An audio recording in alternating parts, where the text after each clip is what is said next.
Hello guys, welcome to Meeting in the Flesh, a visual novel about romance and horror, right? A romance about monsters, romancing monsters. Yep, you heard that right. And we also got adult content, which I switched off for obvious reasons. Like, come on guys, I don't want to get my channel banned, right? So I gotta switch it off. If you guys wanna see with adult content on, I suggest that you download it yourself and play it yourself because it's free. So let's start, and hopefully I don't we they don't show any pictures of adult stuff because I want to keep my YouTube channel. After years of waking up at the same time every day, I've grown far too accustomed to it. I'm awake even before my alarm beetle goes off. The air outside must still be cold from the rain last night. The room feels a little chilly and there's the strong compulsion to stay curled up in my blanket.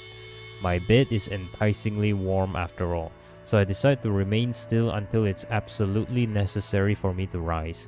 Keeping my eyes closed, I consider what to wear today.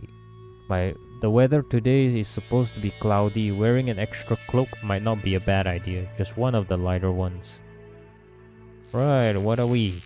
The alarm beetle starts chirping and I lay a hand on it before its first trill is over, gently silencing it. I crack my eyes open to squint at the light gently filtering into my room. Get up, one more minute. Oh, right. Oh, it's a choice. I thought it's a dialogue. I think I'll save here. I'm gonna save here just in case this choice leads to different ending or something. I just get up. I better get up. Alright, let's get going.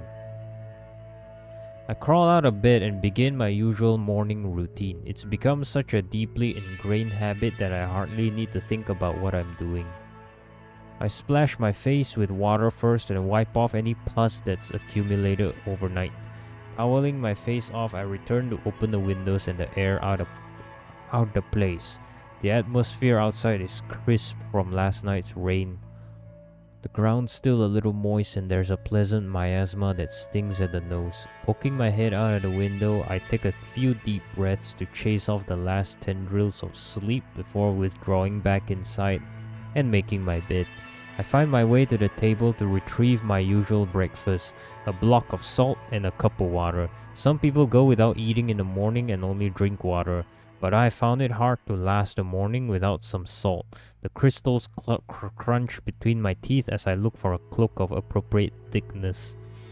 The cloak I'm looking for turns out to be abandoned in a corner, and I swallow my mouthful of salt as I pull it on. The salt burns down the full length of my throat and I wash it down with water. That done, I smooth my hands down the front of my cloak to brush off any stray salt crystals. And to make sure there aren't any unsightly wrinkles, I want to look presentable.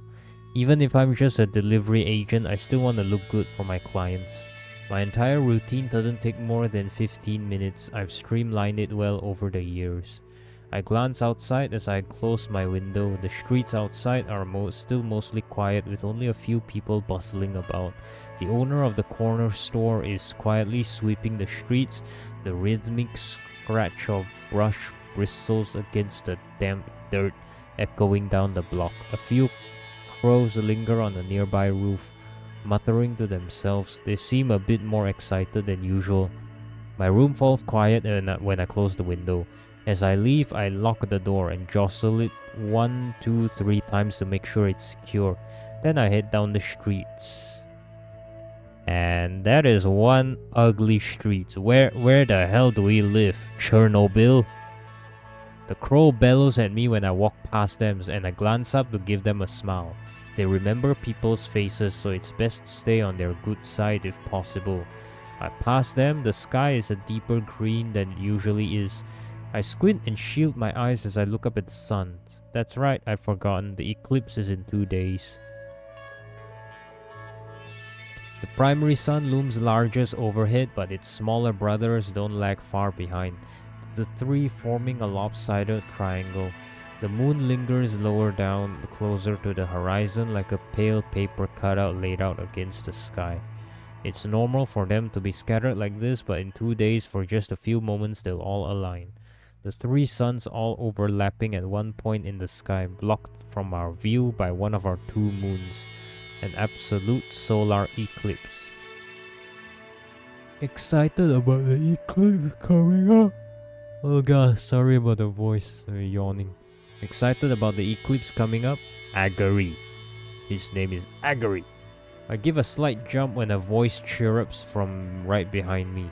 I whirl around so quickly I almost end up entangled in my own cloak. Whoa, didn't mean to scare you there. Sorry about that.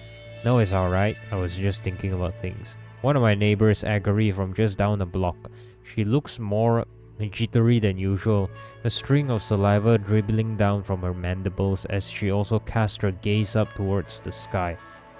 Oh, it's so exciting, isn't it? Just 2 more days and it'll be the eclipse. Are you thinking of doing anything special on that day, sweetie? I smile and shake my head. Nothing in particular, I'm just looking forward to seeing it. Ah, that's also fine, but you should also think hard, just in case there's something special you want to do on that day.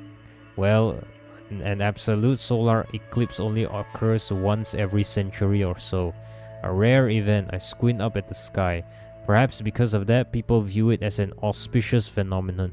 It's said that if you make an important life decision or attempt something new on that day, on the day of an absolute solar eclipse, the results are more likely to be favorable. I've never believed in such superstitions, but I know most of the city is looking forward to the eclipse. A lot of people propose to loved ones, explore new areas, or change their jobs on Eclipse Day. As a result, I've heard it's considered something of a headache for the community organizers, who need to deal with the chaos. Still, the excitement building in the air is almost palpable. Regardless of my own beliefs, I don't see any reason to squelch anyone else's excitement. I look back to my neighbor. Do you have any plans for Eclipse Day, Agari? Oh, I do. She gives an excited chirp, clasping her hands together. I'm going to visit my dear friend across town. We had a rather bad fight years ago. We haven't spoken since, but we agreed to meet on Eclipse Day to talk things out, and I'm sure we'll be able to rekindle our friendship. Her genuine excitement is heartwarming. I can't help smiling as I give her a nod. That sounds wonderful. I hope it goes well. Thank you, dear. I shouldn't keep you for too long. You're on your way to work, aren't you? I nod again. It's alright, I always head out early and it was nice hearing about your plans. Well, good luck on your work and do think about something to do for Eclipse Day. It would be such a shame to let the opportunity pass by you. I give her a small wave as I turn to leave and she cheerily returns the gesture. But once I turn the corner, I speed up into a light gallop. Despite what I told her, I hurry a little. I like getting places a little earlier than necessary. Good morning, boss. The air in the salt processing plant stings at the nose, burning at the lungs a little with each breath, and I try not to inhale too deeply. Full-time workers here usually wear masks unless they happen to have well-developed nasal filters. Since I'm usually in and out of here quickly, I don't bother with masks. Oh my god, you ugly. Our boss is so ugly. Where's your mask? Sorry, let me put a different voice. Where's your mask? My boss is pretty strict though. It's alright, boss, I'll be out of here pretty quick. No, wear your mask. You need to wait a few moments. He thrusts a mask into my hands before I can stop him, then turns away to a nearby table piled high with packages. I give a slightly exasperated sigh. How many times have we had this exact same exchange before? Although it's a good indicator of how much the boss cares for his workers, I guess. Put on the mask. Might as well just put on the mask. It's a little uncomfortable, especially where the filter brushes against the raw sections of my face. But it does immediately make breathing easier. As I adjust the mask strings, I take a cursory glance around the factory. It's a familiar sight, but its internal workings are always fascinating to watch. A chute at the far end of the room belches out spurts of salt crystals. spilling them into a huge vat. The steady hum of grinding and crunching sometimes seeps through the chute, like the sounds of many small bones being chewed up. On the other side of that chute is this machine that processes the raw salt, breaking up any larger rocks into these smaller crystals. The ground up salt needs to be processed further though. The grinding process doesn't get rid of any insects, rocks, or hair clumps that might be present in the raw salt rocks. Workers carry huge buckets of this unprocessed salt to the smaller vats that dot the cavernous room. These vats are constantly stirred with long poles, pressing the salt crystals through filters that will catch any unwanted material. The filters quickly clog up with hair and insect wings and need to be swapped out frequently. One vat has a worker carefully adding an enormous bucket of flavoring to it. The scent of honey comes wafting through the air and I inhale deeply. The sweet slick of honey contrasts beautifully to the familiar crisp string of salt. Honey salt must be delicious. Maybe I'll get to splurge on it someday. But in order to do that, I need to work. What's my quota look like today? My voice comes out a little muffled past the mask. Little more than usual. I step to the table to help the boss load packages into a cloth bundle. Each package is a block of salt wrapped tight in a piece of fabric. The fabric protects the salt from any moisture while it's in transit and also catches any pieces that might crumble off. Most of the bundles are wrapped in cheap tan fabric. Those are packages of normal salt, but there are a few packages wrapped in red or yellow cloth, and even fewer wrapped in white cloth. The white ones are mercury, right? The boss grunts in the affirmative. Mercury salt is such a rare treat that I don't deliver it often. That looks like more honey and punishment salt than usual. You are getting excited about the eclipse, treating themselves. Right, of course. The boss counts the packages one last time before tying the bundle shut and handing it over to me. There's the rustle of fabric and the crackle of loose salt crystals bumping into each other with each movement. The package weighing heavily in my hands. I tie the fabric tight over one shoulder so the bundle won't come loose or jostle around too much while I'm running. And here's a route. He hands me a scrap paper with just a few notes jotted on it. I have long since memorized my route, and the paper only notes any exceptions: who doesn't need salt today, who's getting special salt instead of the usual, who's getting more packages than normal.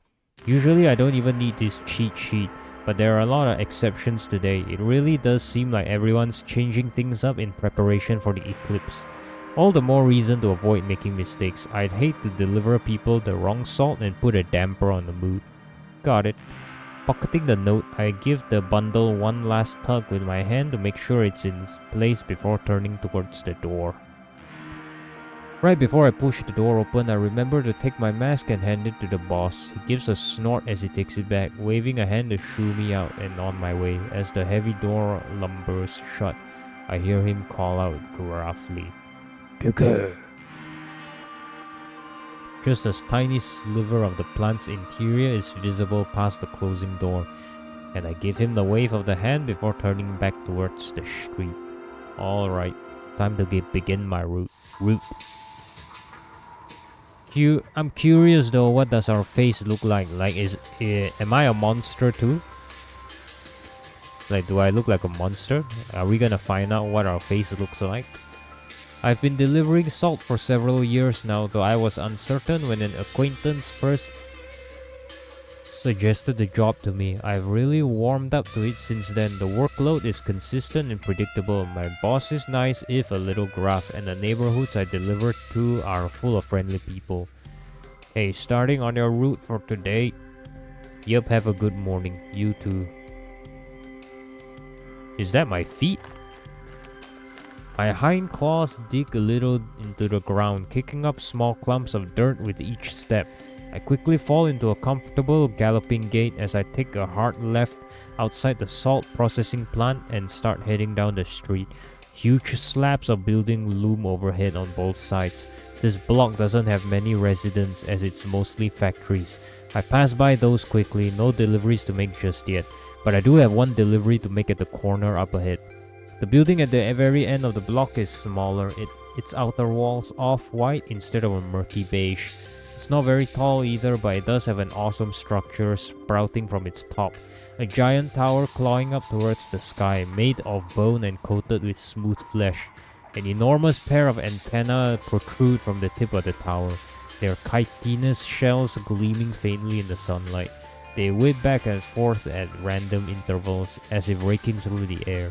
The numerous eyeballs at the antenna's base also blink frequently, their irises swiveling about to survey their surroundings. One of them whirls around to look me over when I approach. I give it a small wave. The front entrance of the building has a small sign carved into it. The sign reads Community Overlook Center. I open the door and enter. Oh, what is that? So many eyes. What the hell is that? The office's interior is much cozier. The air is clean and warm. There are a few desks littered with papers, workers busily reading over their contents and filling up other forms.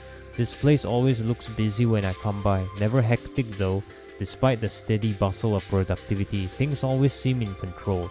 Not that I know these workers very well, I do wave to a vaguely familiar face, but head straight to the far corner where the tower control pod sits.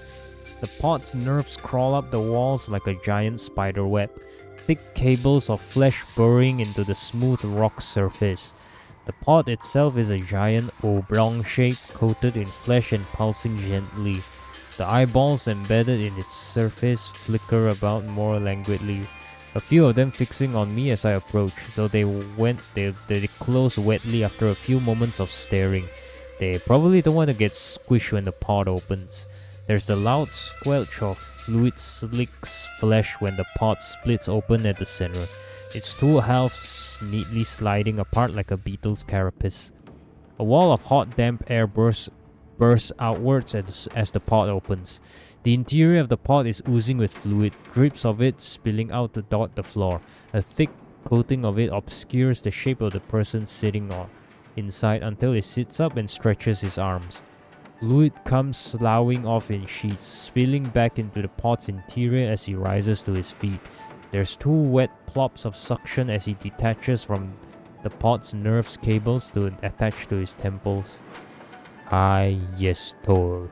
Yestol towers over me when he straightens up to his full height, the bones of his feet clicking gracefully on the floor when he steps out of the pod. The hell? Good morning, Vil. Yestol, that's a bug, isn't it? He always talks gently. His voice low, it's a little hard making out what he's saying if the office is ever really busy, but it does make him sound very reassuring, especially when he smiles a little. Diligent as ever, I see. Wait, he has a low, gentle voice. Wait, let me see the history again. Let me just check. Talks gently with his voice low. Okay. Yesto leads the way to a table nearby. It's far enough from the pod that there isn't any danger of fluid splashback, which is good. Salt doesn't hold up well to anything wet, and I have a lot of salt to drop off here. My bundle's heavy from the day's worth of salt, and I'm looking forward to lightening it significantly. I start undoing the fabric knot to put the bundle down the table. How are things looking today? He gives a small sigh and then just a warm puff of air that escapes past chitinous lips. Okay. Low, gentle voice. I'll just try to make a very good low, gentle voice. I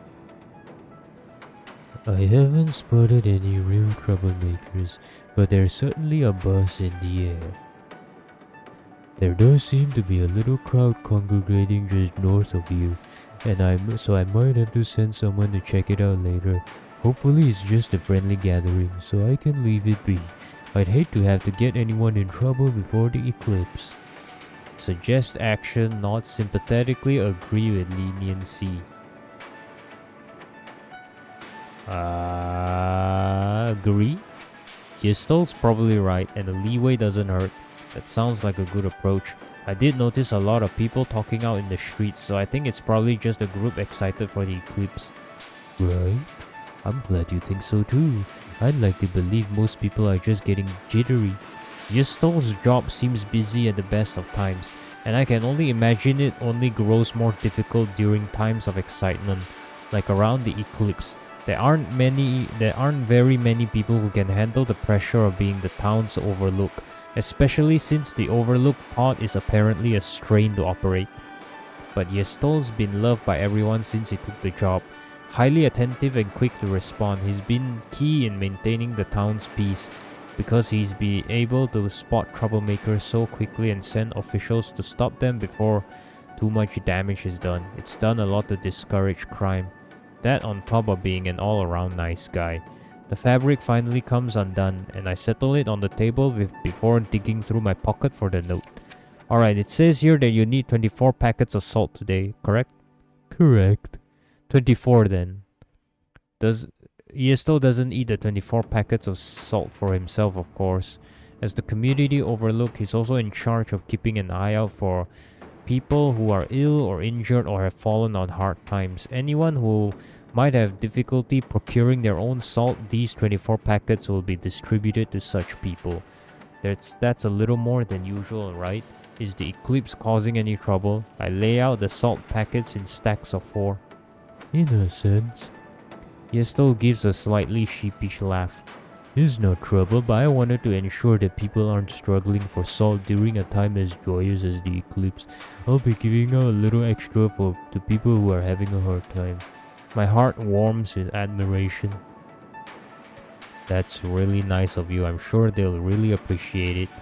6 stacks of 4. 24 packets of salt lay neatly on the table, and I make sure Yestol's given it an approving nod before tying my bundle back over my shoulder. Speaking of the eclipse, do you have any plans? Everyone's so excited about the eclipse. I shake my head. Not really. I might go out to watch it, I guess. Yestol laughs gently. He had a raspy laugh, in contrast to his lilting voice. You sound awfully unimpressed by the eclipse. I guess I'm just pretty satisfied with where I am right now. I know the eclipse is supposed to be good luck if you're making any big decisions, but I don't have any decisions to make. I shift the bundle on my shoulder and it comes out like a shrug. Maybe if I tried taking a different route on my delivery that day, I'll find a shortcut. I almost read that in Yestol's voice. That would be nice. It would make your life a little easier, I suppose. Do you have any plans? There's a pause. Yestol looks thoughtful, a finger tapping at his chin, before his lips curve into a smile. I might. I'm still deciding. But you know, Vil. Yestol reaches out to touch my shoulder. Despite the hard bones of his fingers, the gesture is soft and comforting, squeezing just briefly before giving a tender pat, then pulling away. The eclipse really is a special time, not just because of the eclipse itself, but because everyone is so excited and happy. I don't think it would be a bad idea to take advantage of that unique energy in the air. I give a small smile. Alright, I'll give it some thought. Yestol sees me off. Is it alright for you to leave your pod for so long? It's alright for a few minutes. Taking short breaks keeps my mind clear. Don't work yourself too hard, and even if everyone's depending on you, you shouldn't run yourself ragged. Thanks, you too. I grin.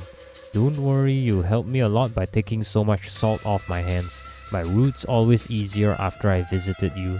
Yestol rasps out a laugh. Well, I'm glad I could be of help to you, though I should be the one thanking you for your work all the time. Alright, I'll see you later, Yestol. Take care, Vil. Take care, Vil. Yestol waves as I start off at a light jog. I wave back. The overlook tower is docile without him in the cockpit. The towering antenna and mound of flesh just barely quivering. It's strange to see it so calm, which says a lot about how much I've grown used to Yestol's constant presence, keeping an eye out on the city. He's a good guy. I hope he gets a day off sometimes. He could probably use it. It only takes me a few paces to hit my stride, my posture lowering as I transition into my usual gallop. With that big delivery out of the way, the rest of the route is smaller deliveries, no problem. Here you go. Thanks, quick as ever, aren't you? Just trying to be on time. Have a nice day. You too, Will.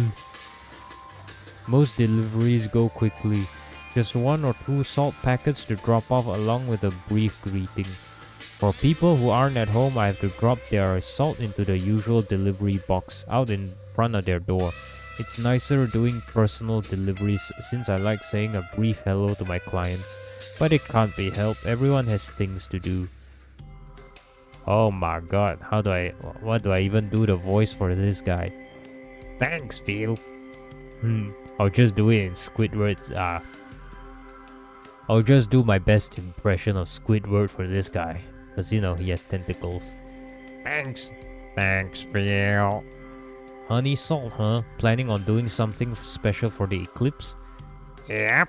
Thinking of throwing a bit of a party. Glad I could get you your salt safely then. I appreciate it. You be careful on your route now, you hear? Will do. Everyone seems happy. It's nice. It's a nice day. My next delivery is a few blocks away, but I can cut through the park. The ground's a little wetter here. The dirt solid beneath my feet instead of kicking up into little puffs. My claws dig small grooves with each step, no doubt leaving a little line of tick marks to signal where I've been. They'll probably be trampled flat during the day, only to repeat the next day. The paths in the park are flanked by trees. There are gnarled branches reaching haphazardly up and outwards, as if they're also looking forward to the eclipse. Small insects lay nestled in the bark, their wings shimmering like water droplets each time they flit around. A few of them chitter at each other. They set to the backdrop of crows shouting. Somewhat further away, there's the quiet drone of some sort of factory belching long streamers of smoke. It's nice here, the atmosphere is great. I really like getting to cut through the park.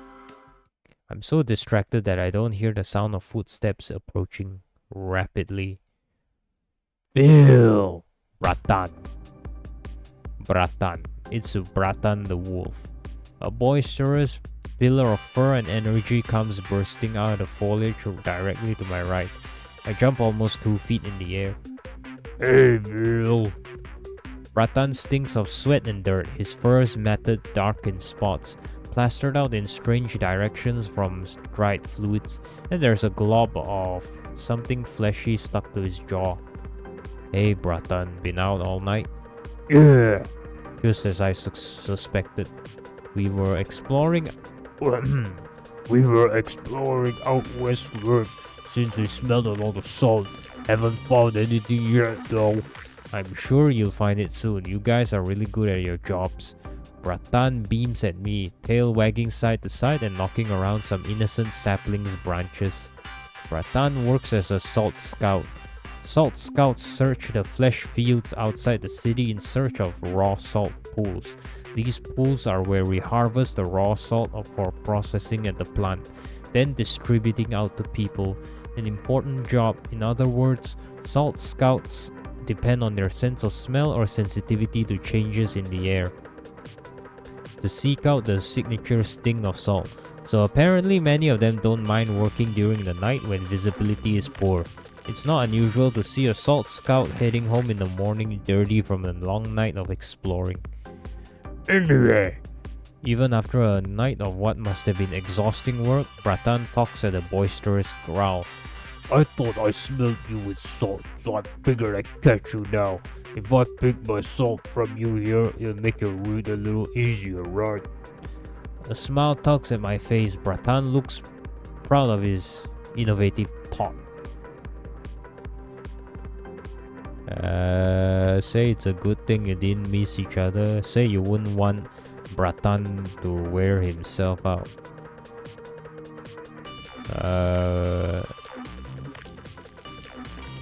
It's a sweet gesture, but Bratan must already be tired. Thanks, but aren't you tired though, after running around all night? He shakes his head vigorously. A puff of fur drifts off his scruff to float off into the foliage. Not at all, and I like getting to see you. There isn't an ounce of facetiousness. What? I never heard of that word. How do you pronounce it? Facetiousness in his voice. It's very charming. Well, let me check what your delivery for is today. Just the usual for me. He pipes off before I can double check my note. As I nod, I shift the bundle on my shoulder to pull out his usual delivery. 2 packs of regular salt. Bratan tends to eat a bit more than average, understandable with how much time he spends moving around. On a word. Sounds excited. I bet he's going to talk about the eclipse. Do you have any plans for the eclipse? The swinging of his tail has grown ferocious, batting a branch aside with enough gusto to snap it in half. Not really. Everyone seems excited for the eclipse, which I suppose is the normal reaction. It's probably weirder that I'm more laid back about it, but that's just my nature. Besides, it makes me happy enough just seeing other people being so excited. Their feelings are infectious. Oh, really? Come on, you should live a little. Bratan's enormous paw claps at my back, making me stumble forward a step. 1 or 2 salts spill from my bundle, but he catches them before they hit the ground. Oops, sorry about that. It's alright. I put those packets away and managed to extract 2 packets of regular salt in the process. Here you go, the usual for you. Thanks, Drew. For a moment, Bratan sounds like he's just about to add something, but stops himself. I don't prod, just readjusting my bundle. Sure enough, he shifts his weight from one foot to the other for a few moments in a nervous fidget before speaking up again. Hey, you should really consider doing something for the eclipse. Well, it's not that I'm against doing anything, but I guess I just don't have any plans. You'd be up for doing something adventurous? Bratan blurts out loudly enough to startle off a crow overhead, and I can't help being curious. Maybe? Cool. There's a pause before he hurries to add, Not that I have anything planned or anything. I was just asking, but you never know what might come up. That's what I'm saying. I have to fight back a grin, but Bratan isn't good at being subtle. I guess you're right.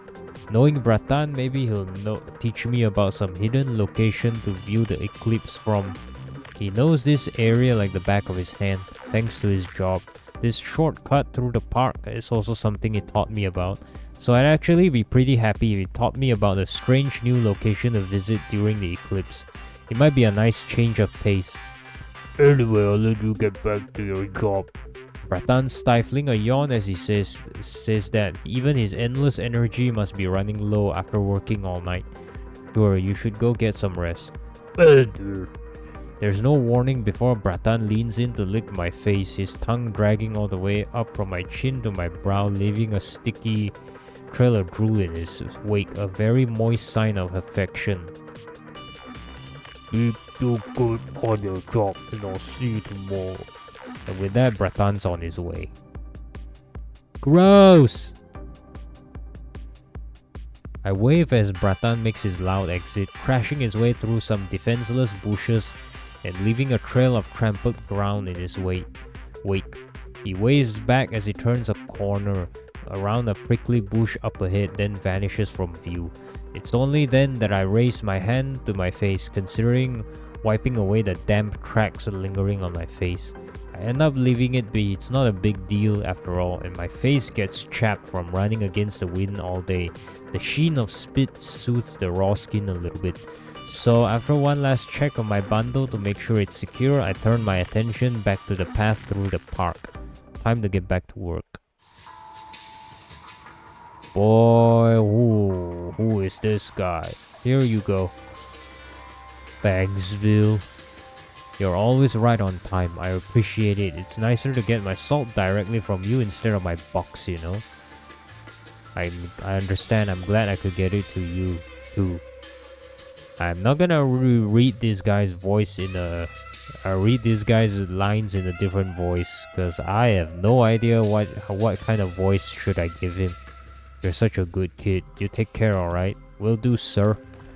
The route grows easier towards the end of the day as my bundle grows ever lighter. I have to stop to tie it tighter over my shoulder, making sure the excess fabric doesn't billow and flap around too much as I run.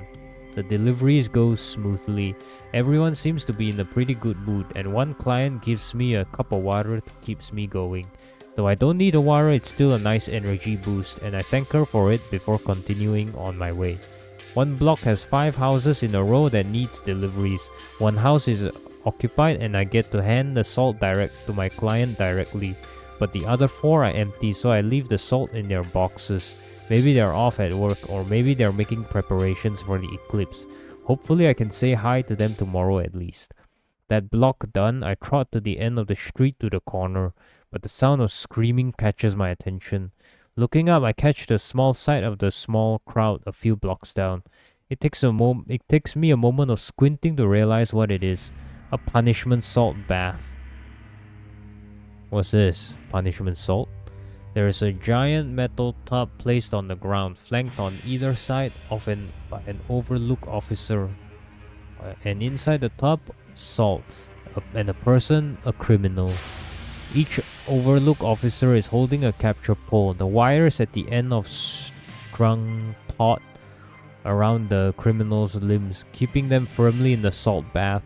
Even from this distance, I can make out patches of raw, wet flesh. Areas where the criminal's skin has been flayed off to expose them to the salt. No doubt the salt in the bath is starting to stain red and clump together from the blood and fluids. My mouth waters a little just from the thought. These punishment salt baths serves as a dual function. On one hand, this is a pretty good punishment, though larger crimes earn harsher punishments. First-time offenders are usually only given a salt bath. The pain of having raw flesh exposed to salt is usually enough of a deterrent to keep people from repeating their mistakes in the future. On the other hand, the salt used in these punishments is a bit of a delicacy. Though not as prized as honey or mercury salt, punishment salt has a savory tang to it that almost everyone enjoys. Just enough blood. Oh, sorry. Goddamn, sorry. Bit tired. Oh, fuck. Just enough blood gets mixed into the salt to give it a unique flavor and take off some of the harsh edge to the original salt taste. I'll probably be seeing a bunch of punishment salt to be delivered tomorrow. Maybe I'll claim a package or 2 for myself.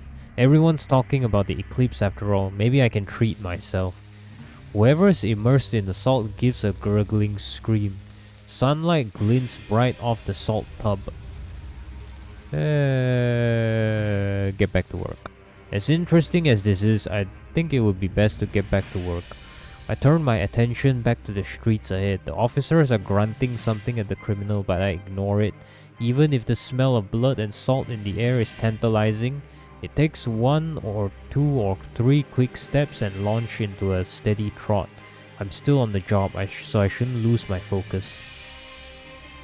I've managed to drag my thoughts away from that salt bath by the time I reach the end of my block.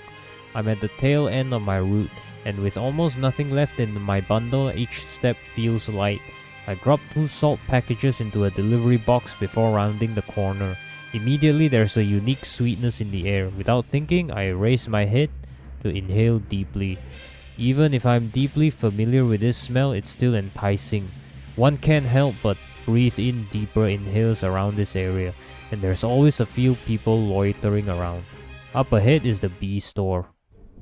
Okay, are we gonna meet a bee monster then? The small bone chime above the door rattles as I enter. The cages before me buzz in response.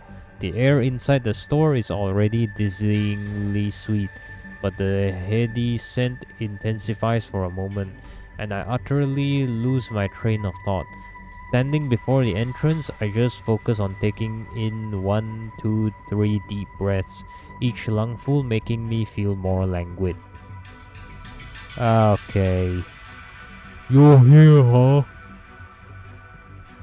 It's a gruff voice sounding from further inside the store that snaps me back to attention. Hey, Nyard, I have your salt. Niark stands between two tall rows of cages, making notes on a scrap of paper, probably taking notes on the condition of his bees. As I make my way down the aisle, the cages around me buzz happily.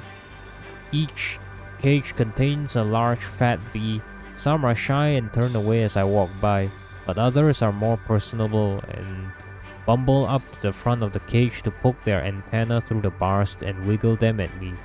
One cage contains a particularly fluffy bee that waggles its abdomen at me as I approach.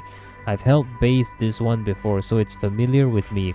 When I pause to poke my fingers through the bars of its cage, it toddles closer and ducks its head, so I can rub the area behind its head, right where the bristly fur starts to sprout.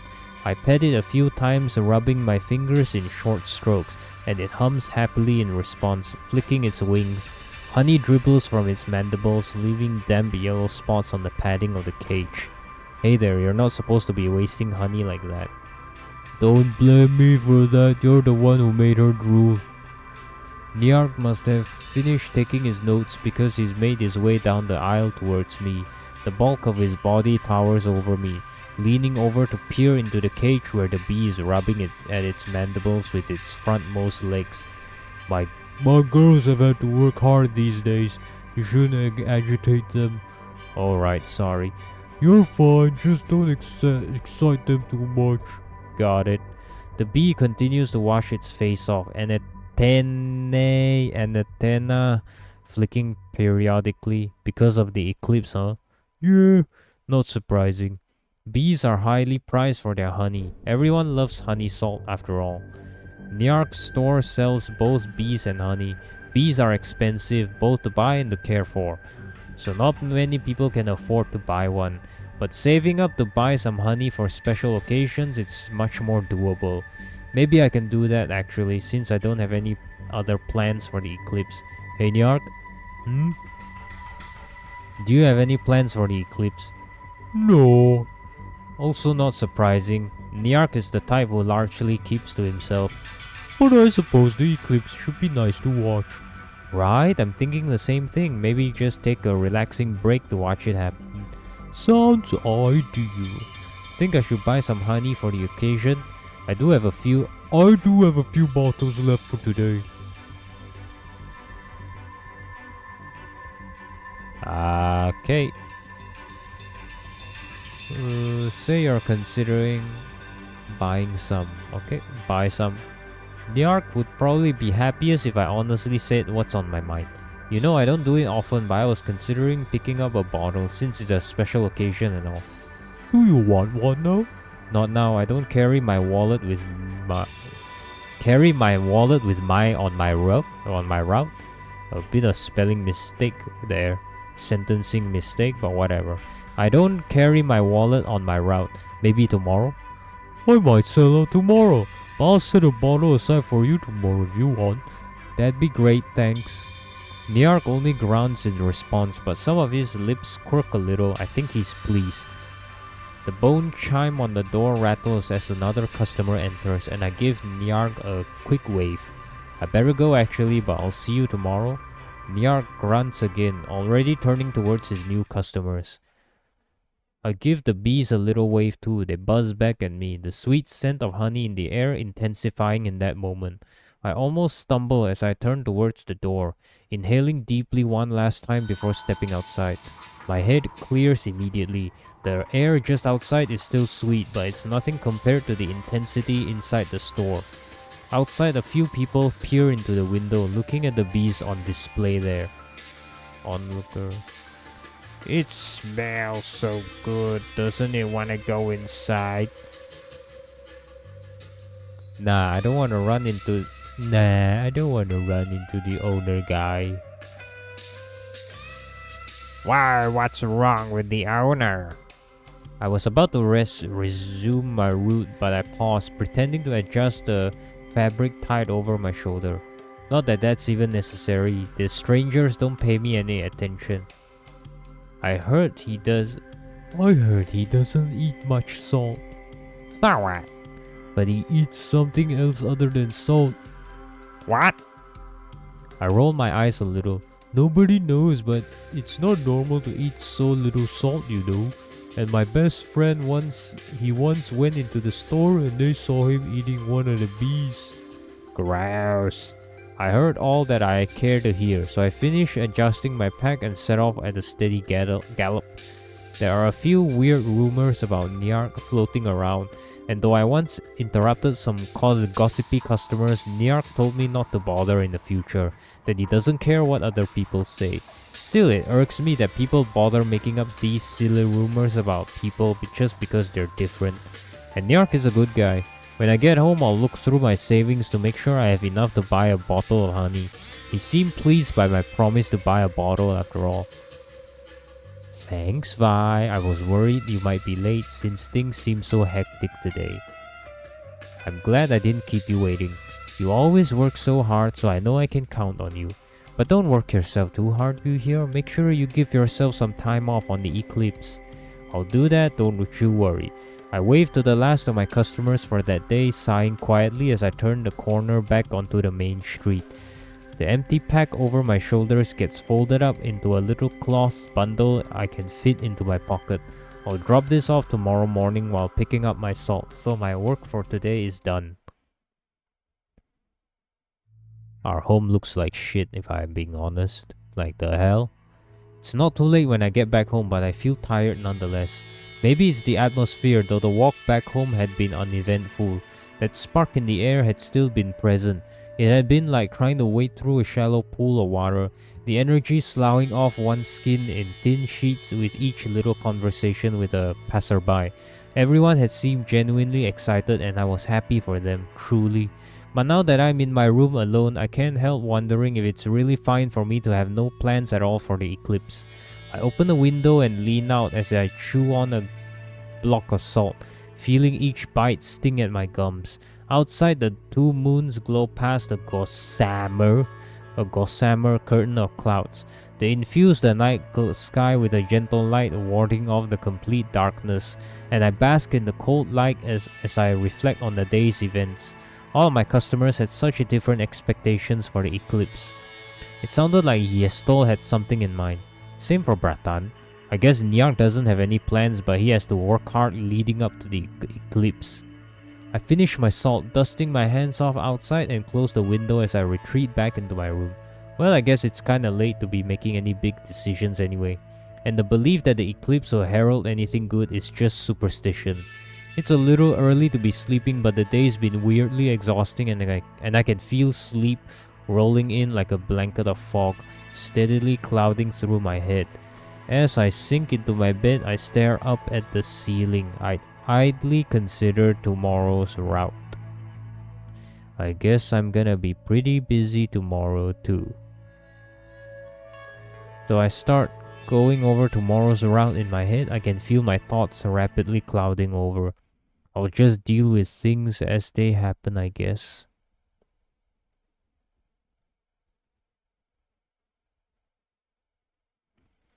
My eyes snap open automatically in the morning. Okay, guys, so I paused the game for a bit to take a short break. Now I'm back. My eyes snap open automatically in the morning. I slept well.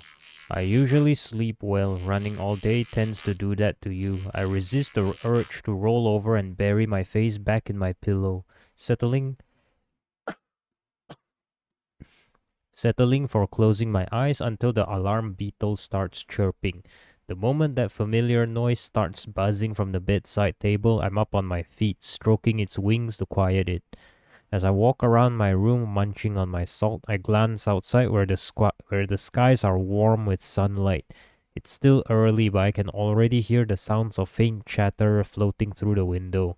People aren't usually up and about at this time of day.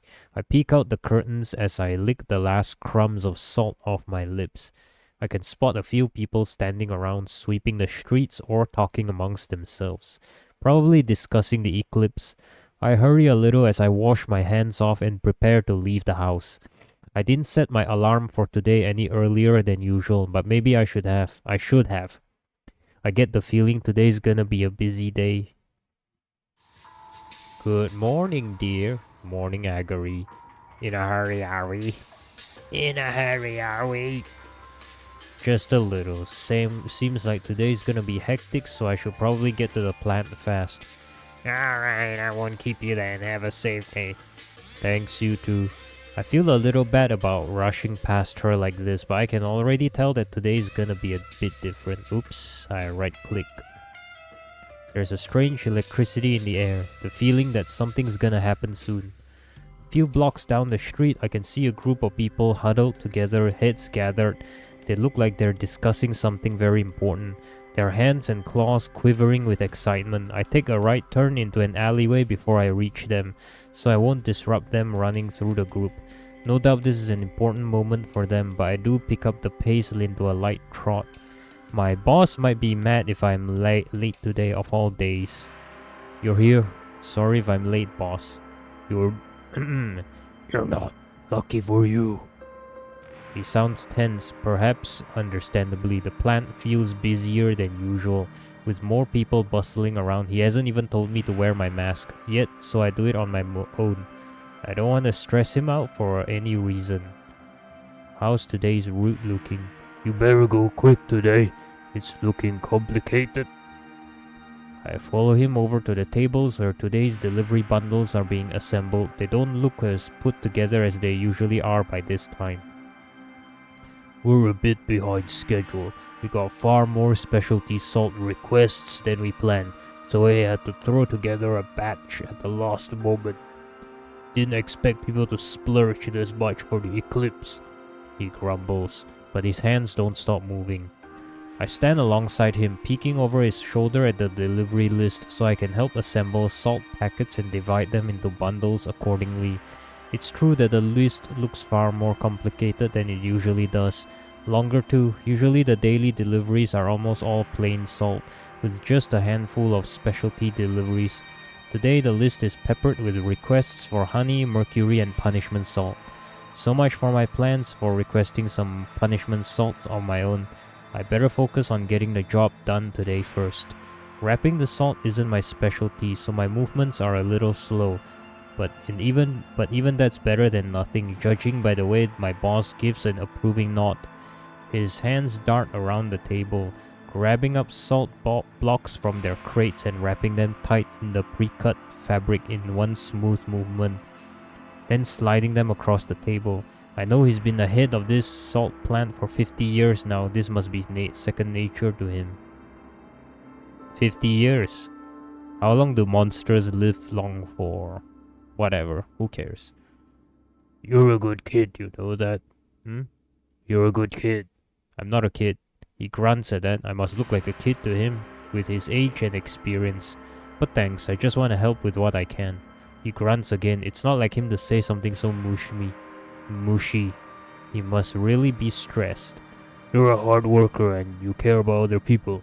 That's important. Don't let anyone tell you otherwise. You're a good kid.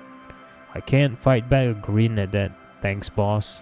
My boss wraps the salt at a ferocious rate, swiftly adding to the pile, but regardless of our addition to the worker line, we're a bit behind schedule by the time my boss hands over my bundle and the route notes for the day. It's peppered with ticks and checks to mark which houses need specialty salt. Today's route is going to be tricky. Don't give anyone the wrong order now, you hear? I'll be careful, boss.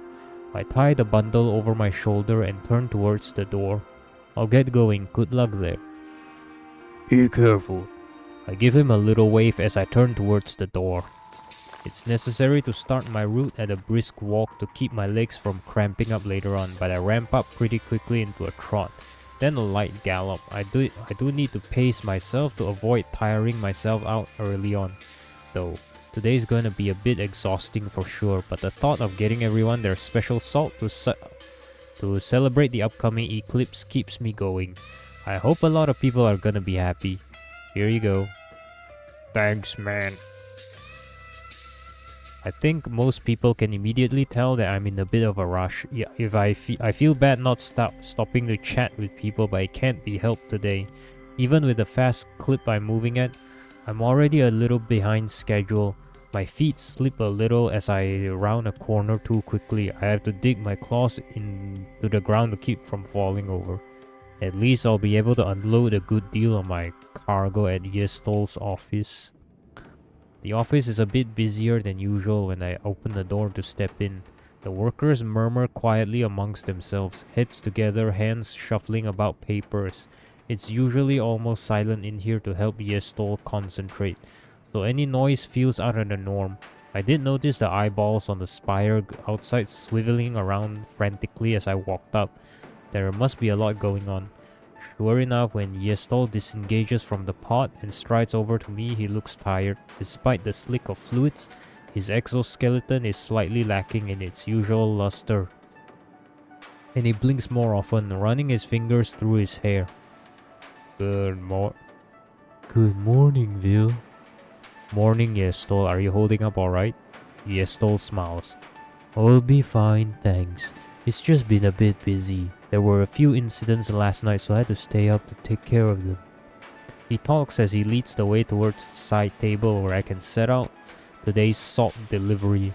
I have to admit, even if I knew the eclipse would be hectic, I didn't expect things to ramp up so quickly.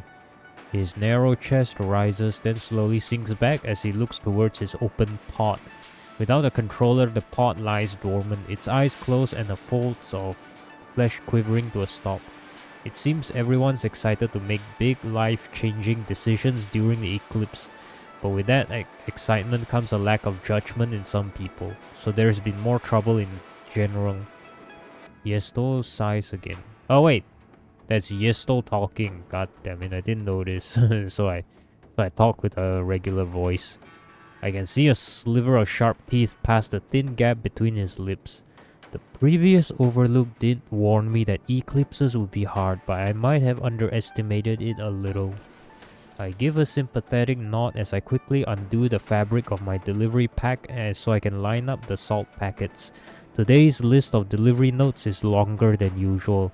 The paper unfolding into a long sheet when I pull it out of my pocket, and I look it over carefully as I begin counting out salt packets.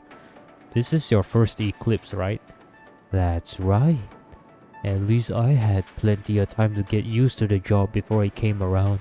I heard my predecessor was barely a decade into the job before his first eclipse. Yestol laughs. It's a soft chittering noise like a cluster of birds, and I can't help but smile in reflex. I can only imagine how hard that must have been. Oh yes, he never stopped telling me about how difficult that was. Yestol's fingers are long and delicate as he double checks my counting, making sure there's the right number of each type of salt. Tan for normal, white for mercury, yellow for honey, red for punishment. The office doesn't usually get such a wide variety of salts, but the eclipse merits some splurging, I guess. I thought everyone deserves a little something nice for the eclipse. Huh? It's like he can read my mind. He runs his fingers over the stacks of salt packets. It's an awfully special time. So I put in a little effort and found the funds for some specialty salt. They'll go to people who have been having hard times, as a sort of good luck charm. I'm sure it'll be really appreciated. I look up from my note to give him a smile. He blinks before smiling back. His teeth are very white. I'm glad you think so. I'd like to help as many people as possible, to make this eclipse safe and enjoyable for as many people as possible, even if I have to spend every waking moment in the Overlook pod. You already do so much for the community though. Yestol looks at me when I speak up, and I smile at him. I'm not very good at being reassuring, but I do my best. I've heard people talk about how things have become really peaceful since you became Overlook. So don't worry too much. As long as you do your best, I'm sure that's plenty. Yestol's hair rustles as he cans his head. He seems to be considering what I said. I'm rooting for you, alright? So let me know if there's anything I can do for you. Though he remains silent, Yestol blinks, like he's just realizing something.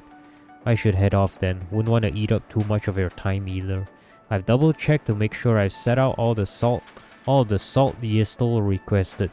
So I pick up my pack to tie it back together over my shoulder, but as I'm tying the knot, Yestol suddenly draws a little closer, just one pace away from me. He's tall enough that I have to raise my head a little to look into his eyes. He is looking down at me with clear focus. Phil? Yes? I know you're busy with your route, but if it's possible, could you spare a few more minutes to speak with me? No. There's an unusual gravity to his voice. Yestol is usually light and airy. Everything about him feels unobtrusive and soft. But right now, there's a clear point to his words, and his back's held straighter, even if his gaze is gentle and his face is relaxed. I can tell from the tension of his shoulders and the way he holds himself that he's serious. I can't help casting a brief glance towards the door though. My schedule's still pretty busy today and I can't spare that much extra time, especially since I should try to stay a little ahead of schedule in case I hit any roadblocks or cause for delay later down the line. But still, I get the sense that this might be something very important for Yestol. Even if I stay to speak with him, I should be able to manage all my other deliveries as long as I move quickly and don't waste any more time. What should I do?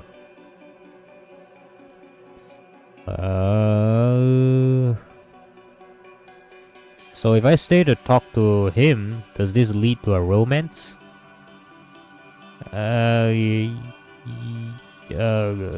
Yes, I guess.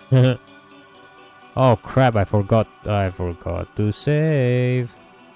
Perhaps I could save here? Can I go back actually? Yes, I can. Okay, so let's just save here then. Stay and talk to Yestol. Ultimately, I can't bring myself to just leave. Not when Yestol is making such a personal request of me. He's usually so composed and calm that it's easy to forget that. Beneath it all, he's another individual with his own worries and struggles. So if he's asking me to stay, there must be a good reason for it. And it will bother me a long time if I abandon him like this. And I do have confidence in my running after all. I'm sure I should be able to finish my deliveries on time, even if I stay here for a little while. Alright. I give Yestol a smile as I undo the ties on my pack, lowering it once more. I think I should be alright to stay for a little bit. Yestol blinks, hesitating for a moment before speaking up again. He sounds slightly guilty. Are you sure, Vil? I know this might sound ridiculous since I'm the one who asked you to stay, but I still wouldn't want to cause you too much trouble if your schedule today is tight. Witnessing this sort of uncertainty in someone usually so unflappable is an odd feeling. I nod, considering what to say. I won't be late. Don't worry, I'm sure I can maintain my schedule. Besides, I think it might not be a bad idea to rest up a little bit before resuming my route. I tend to take more breaks earlier on in the day when my pack is heavier. I see. It's only after he mutters that confirmation that Yestol gives a small sigh, his shoulders slopping downward as he releases some of that tension in his body. The stiff strands of his hair rustle against each other as he dips his head slightly, seemingly to nod to himself before he looks to me once more. There is the gleam of his teeth as he grins at me. Thank you, I really appreciate it. His voice is warm, warmer than usual. I feel a spot of heat bloom in my chest, spreading to the base of my throat, and have to swallow it back. I have to admit, the past few days have been incredibly hectic, and they've been taking their toll on me. But it's hard to justify taking a break by myself when there's so much to keep an eye on. There's a pause before he seems to realize what he said and laughs, embarrassed. His long bony fingers draw graceful arcs as he waves a hand. Not that I'm just using you as an excuse to rest, of course. I do have something I want to speak to you about. Let's change locations, shall we? I wouldn't want to disturb the others while they're working. The other workers have been diligently toiling away at their tasks, shuffling papers and jotting down notes. Some speak quietly into communication bladders, the bladder tubes pulsing as they carry important messages off to their recipients. One worker looks up and gives a curt nod upon meeting Yestol's eyes, then promptly returns to rifling through a tall pile of papers. Let's go up on the roof, shall we? Sure. As we pass by the other workers at their desks, Yestol gently touches one on the shoulder and leans in close, presumably to tell him where we'll be. The worker nods in understanding before promptly returning to their task. Yestol ends up leading us out the door at the back of the office, It opens up to an external stairway that crawls upwards, tracing along the contours of the building. Even this far down, veins and nerves from the overlooked spire curl around the stairwell's guardrail, gently twitching whenever the wind picks up. The spire itself is calm, however, the myriad eyes half closed and shifting their gaze languidly. The overlooked tower seems to be operating automatically for the moment. It's half awake right now. Yestol must have noticed me looking up curiously. It's not as alert as when I'm in the pod, of course, but even I need to take breaks now and again, and we can't just leave the streets completely unwatched. So the towers evolved to have a half-awake state. Only half the eyes are active, and it can't automatically differentiate between good and bad activity without me. It just automatically alerts us when it spots an unusual amount of movement anywhere. But still, it's better than nothing, and I'm grateful I can take quick breaks without feeling like I've left my post completely unattended. We've been steadily heading up the stairs. Each time Yestol takes a step, the pointed tip of his leg hits the stair with a yet metallic ping. His movements are graceful and calm. They always are. Everything about Yestol always seems graceful and calm. And I really admire, it might just be in nature. I get how he does it. It must just be in his nature. It's so consistent that I have to assume it's just in Yestol's nature to always be graceful and calm. You're really amazing. It slips out before I can catch myself, and I feel my face grow hot when Yestol gives me a curious look. I meant the way you're so calm about everything. You're always so on top of things. There's a pause before Yestol beams at me, his needle-sharp teeth gleaming in the sunlight. I'll take that as a compliment. Thank you. I always try my best. The wind is stronger as soon as we clear the stairwell and step onto the rooftop. The jagged shapes of the city spread out before us. Some buildings loom tall, trailing veins and feathery strands of flesh that stray in the wind, reflecting the green sunlight off damp spots. Others spread wide, covering entire blocks, like flat plains of bone-dry rock. The streets are full of people bustling about, no doubt busy tending to pre-eclipse business.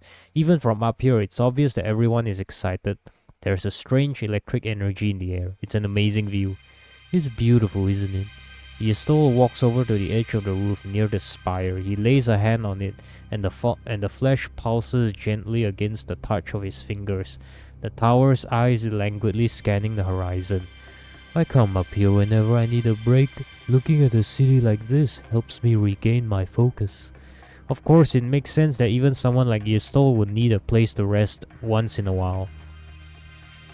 He slowly takes a seat at the edge of the building, then beckons me over, so I oblige, trotting over and taking a seat beside him, legs dangling over the edge. A stiff breeze blows past us, and I'm suddenly much more aware of how high up we are. I don't think I'm particularly afraid of heights, but I still feel a small thrill chase down my spine if I look down. Yestol doesn't seem to be afraid at all, though. Partly because he's used to being up this high, I imagine, but partly because he seems completely immersed in thought. The green of the sun washes over us as he gazes over the cityscape. His exoskeleton is beautifully glossy despite his exhaustion. Warm sunlight bouncing off the sharp angles of his cheeks and wiry strands of his hair. His teeth are very white when he finally opens his mouth to speak, pausing for a moment when he finally forms words. I wanted to speak to you about a hypothetical situation. A hypothetical situation? Yes, hypothetical. He's curiously specific about that, a hypothetical, but I keep that observation to myself and only nod. Sure, I don't know how helpful I can be, but I'm always happy to try. Yestol nods in response, ruminating over his thoughts for a moment longer before speaking. Let's say you have the chance to help a lot of people. However, it comes at a cost. You need to give up something very important to yourself in order to help those people. There is nobody forcing you to do it. There is no punishment if you don't want to help those people. And nobody will chastise you for not wanting to pay that price. It is purely your decision whether to pay the price and help those people. What do you think you would do, Vil? It's a tough question. Yestol doesn't look at me, his gaze still directed out over the cityscape. I try to see what he's seeing as I think that question over. How should I answer? Would the help be significant? That's a scary question. What would that price be?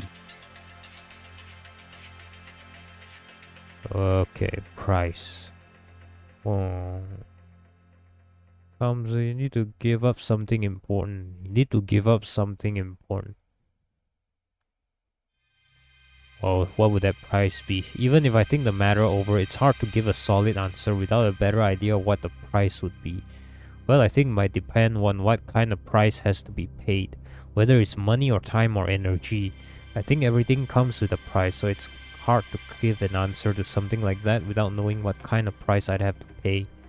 Yestol nods slowly in response, still looking out over the city. His voice is a quiet murmur when he responds. Yes, of course. And let me try putting it in a slightly different way. Still hypothetical, still hypothetical. Yestol seemed slightly amused by that clarification. Eyes narrowed in a thin smile. You would, hypothetically speaking, like to be a better person, yes? I nod. Of course. I think everyone probably wants to be a better person if possible. Then let's say if there's a way for you to objectively become better, a better version of yourself. Not in a nebulous, vague way. It won't be that you'll be wiser or more experienced or more thoughtful. You'll objectively become a better version of what you are now. An upgrade, if you will. Do you think you will want that? Yes, I nod. I think it's always good to try to improve, but I also assume that there's some sort of downside to something like that. A fair point. Then, building on that same scenario, Yestol turns to look at me. The sunlight glimmers off the metallic strands of his hair, highlighting the sharp angle of his eyelids, and I find myself sitting up straighter, all my focus on considering his words. This feels like something important to him, so I want to consider it with the gravity it deserves. Let's say you can make that improvement. You're guaranteed that it will make you better, you'll be able to do better at your job, everyone will admire you for it. There are practically no downsides to this improvement itself, but your relationship to someone you value will change drastically, and it can't be changed back. Not broken, mind you, you'll still have a close relationship with that person, but it'll be different. How would you feel about that? It's hard to answer immediately. Mixed emotions trickle through my head, and I need to filter through them. A significant part of me wants to better myself, of course, but I also value my relationships with people. It's a tough question, isn't it? Yestol's eyes are narrow, his expression gentle as he studies my face. Sorry, I know it's a strange hypothetical to spring on anyone, but I value your opinion. I'd really appreciate it if you tell me your honest thoughts about it. I can understand what Yestol is getting at, but if I try hard enough, I repeat his words in my head, ruminating over each one. Well, becoming an unequivocally better person at the cost of a changed relationship. How do I feel about that? Becoming a better person at the cost of a relationship. I think it would depend on how the relationship changes. I wouldn't be able to turn down a situation like that immediately, but I wouldn't immediately say yes either. That really is a hard question. I don't know if I could really answer it. It's definitely something I'd consider, but I need more information too. Changing the relationship I have with someone could potentially be pretty big, and I wouldn't do something like that without knowing more details. Yestol's gaze remains fixed on me. You value your relationships to other people a lot, don't you?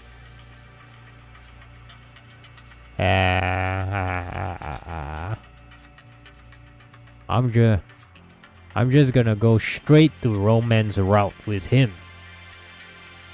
Of course, but mostly my relationship with you. I joke to try and lighten the mood to a touch, though I'm not sure it really lands. Yestol gives a low laugh, the sound rasping from the back of his throat. Were you trying to flirt with me? I can't say I don't appreciate the sentiment, but perhaps at a different time. He gives a long sigh as he sits back, propping himself up on his arms as he gazes out over the city. Though he still looks as controlled and calm as ever, his posture seems more lax than usual. In conjunction with his pensive expression, it lends him a strange air of vulnerability, like he's struggling with something he's never struggled with before. Yestol. Yes. I know you said all these are all hypothetical questions, but if you wanted to talk about anything non-hypothetical, I'd also be alright with it. Yestol cants his head, gaze cast aside in thought. A breeze whips past us, sending wiry strands of his hair floating up around him. They practically sparkle in the warm sunlight. His voice is a little softer, almost blending into a distant buzz of the city as he murmurs. You're very kind to ask, Vil. Thank you. I suppose I haven't been terribly subtle. It's true that there are things I've been thinking about very seriously. But alas, we should be getting back to work, shouldn't we? There's the gentle tap-tap of his feet against the rooftop as he rises. The clear sounds like a knock of bone against rock. His body is lithe, and serpentine when he stretches his arms, fingers splaying out wide for a second as he extends his limbs as far as they'll reach. Looking up at him from where I'm still sitting on the rooftop, I'm all the more aware of how this person who's so important to the city's well-being is also just a single individual facing tremendous pressure. Yestol exhales slowly, the noise whistling past the sharp points of his teeth before he lowers his arms. His body language is graceful and casual once more as he reaches down to pat my shoulder. His fingers squeeze briefly before releasing. Let's head back in, shall we? Of course, I climb to my feet and follow after him as he starts heading down the stairwell and into the office. Yestol doesn't say anything more as he leads the way down the stairwell. The breeze carries the sounds of the city, filtering them past our ears. Thoughtful murmurs, someone's excited shout, the thump of running feet, pausing in my steps. I close my eyes and turn towards the endless expanse of buildings, but it's hard to making out any individual sounds even if I focus. All I know is that the city is abuzz with energy, excited for the eclipse. Things seem to be progressing smoothly, even with my drier attitude towards the eclipse. I find myself growing a little excited for the potential that day holds. When I snap out of my reverie and hurry to catch up to Yestol, he holds the office door open for me, smiling kindly as he ushers me inside first. Thank you so much for keeping my company, Vil. I truly appreciate it. The subtle signs of worry and vulnerability he'd shown while discussing those hypotheticals with me are gone. Just like that, there's only the calm, collected, gentle Yestol that I've always known standing before me, holding out my pack. Just getting a few minutes to relax and speak with you was incredibly refreshing. I'm grateful for your time. Not at all. Did I just accidentally skip a dialogue? Let me see. But I... okay. But I do hope it didn't cause you too much trouble on the route.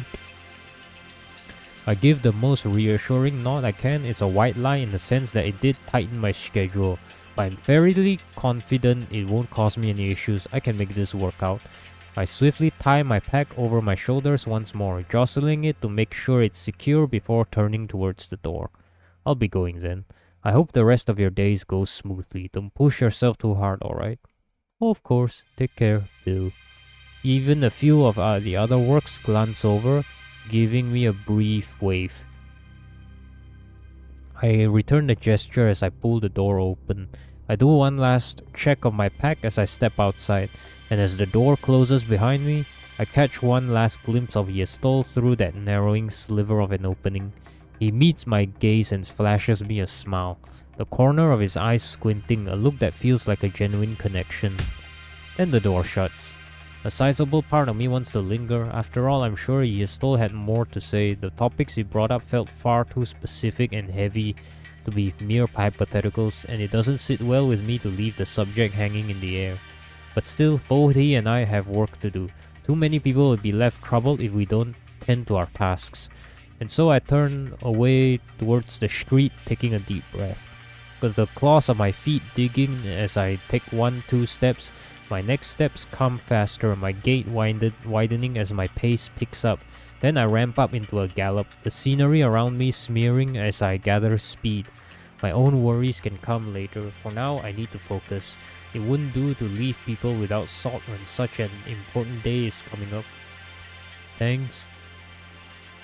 Thanks for the delivery. I got no idea how to voice this guy. Thanks for the delivery. I'll just put it like this, a bit rough. No problem. Hey, you be careful now, alright? Will do, thanks. I have to hurry.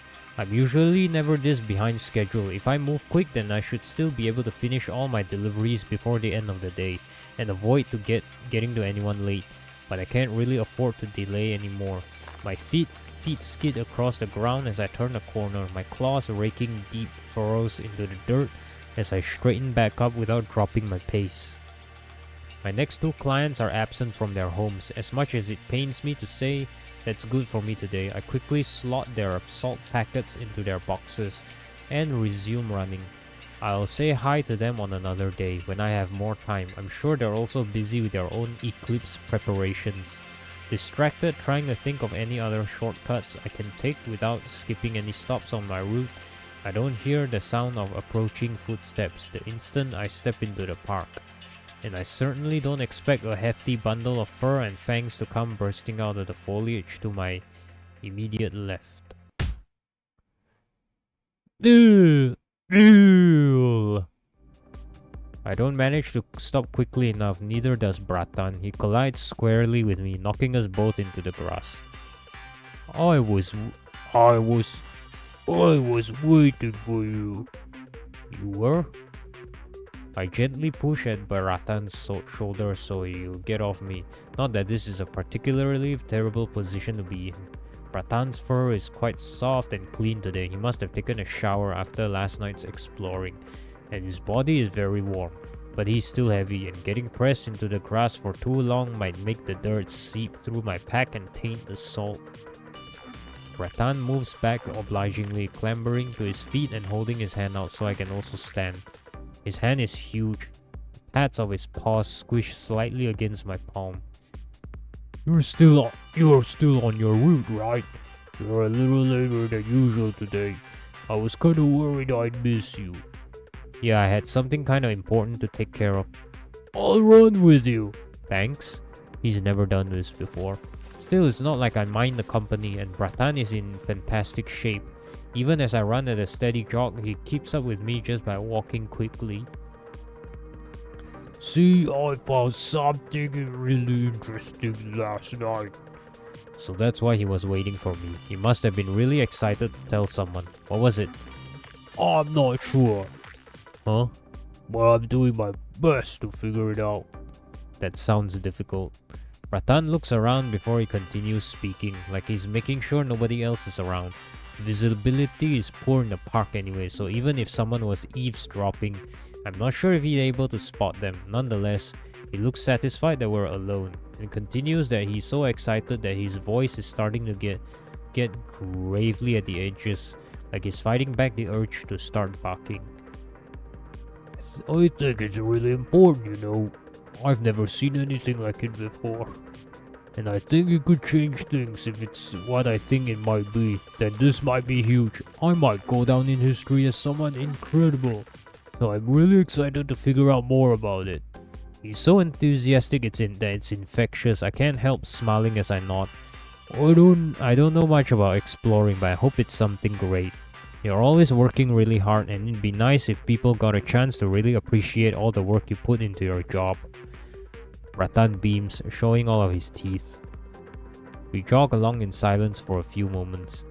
By the way, did you put in an order for any salt today?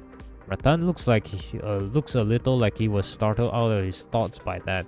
His furs puffed out a little larger than usual. Oh yeah, I did. Would you like it now? Sure. I slow to a walk so I can fumble with my pack, carefully extracting one of the salt packets without dropping any of the others. Here you go. Hey, do you have a few moments to spare? It's my turn to be caught off guard, but still holding out Bratan's packet, I give him a curious look. I wanna show you something. He's so excited he's drooling slightly, a thin string of spittle hanging from his jaw. It must be his discovery from the other day. Well, I feel a little bad, but I have to turn him down. I don't have much time to spare after spending time with Yestol too. Sorry, Bratan. Things are kinda hectic to get today, so I have to hurry. Maybe I can meet you after my route's over? Bratan's ear has tilted down a smidge, the wagging of his tail slowing significantly. No, it's okay. Don't worry about it. I guess you're a little behind today, huh? He's pretending to be fine, but I can tell that he's a little unhappy about this. Are you sure I'd be happy to come back here after I'm done delivering? I just don't want to keep anyone waiting. Bratan considers that for a moment before shaking his head, his tails wagging with gusto once more. Yeah, it's fine. On second thought, I guess I'm not sure if I'm supposed to be showing you. So I'll check and come back later when you're not busy. And I'm sure we won't get in trouble for it. That'd be great. Thanks for the invitation though, Bratan. No problem. He reaches out a massive paw, probably to clap it on my back, but he course corrects when he remembers I'm wearing the bundle over my shoulder and ruffles my hair instead. His claws are huge and sharp, but they graze against my brow. I like you a lot, you know.